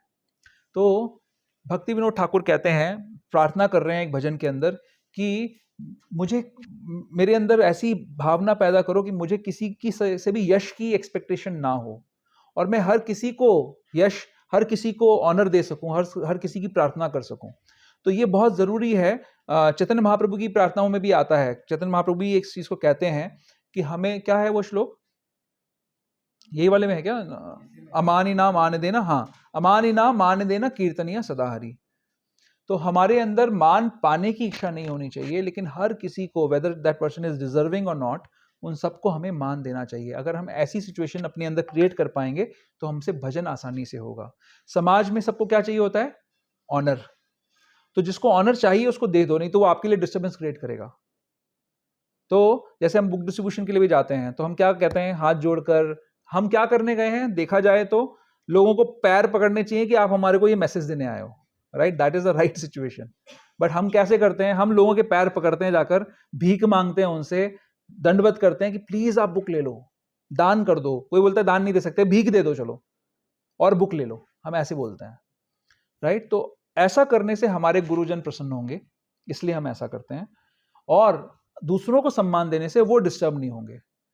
हम स्पेशली बुक डिस्ट्रीब्यूशन के कॉन्टेक्स्ट में कई सारे लोग होते हैं जो हमें हेल्प करते हैं। वहाँ पर जो गार्ड्स खड़े होते हैं, वहाँ पर जो इंफ्रास्ट्रक्चर होता है, वहाँ के जो मैनेजमेंट होता है, वो सब हमको हेल्प कर रहे हैं एक न एक रूप में।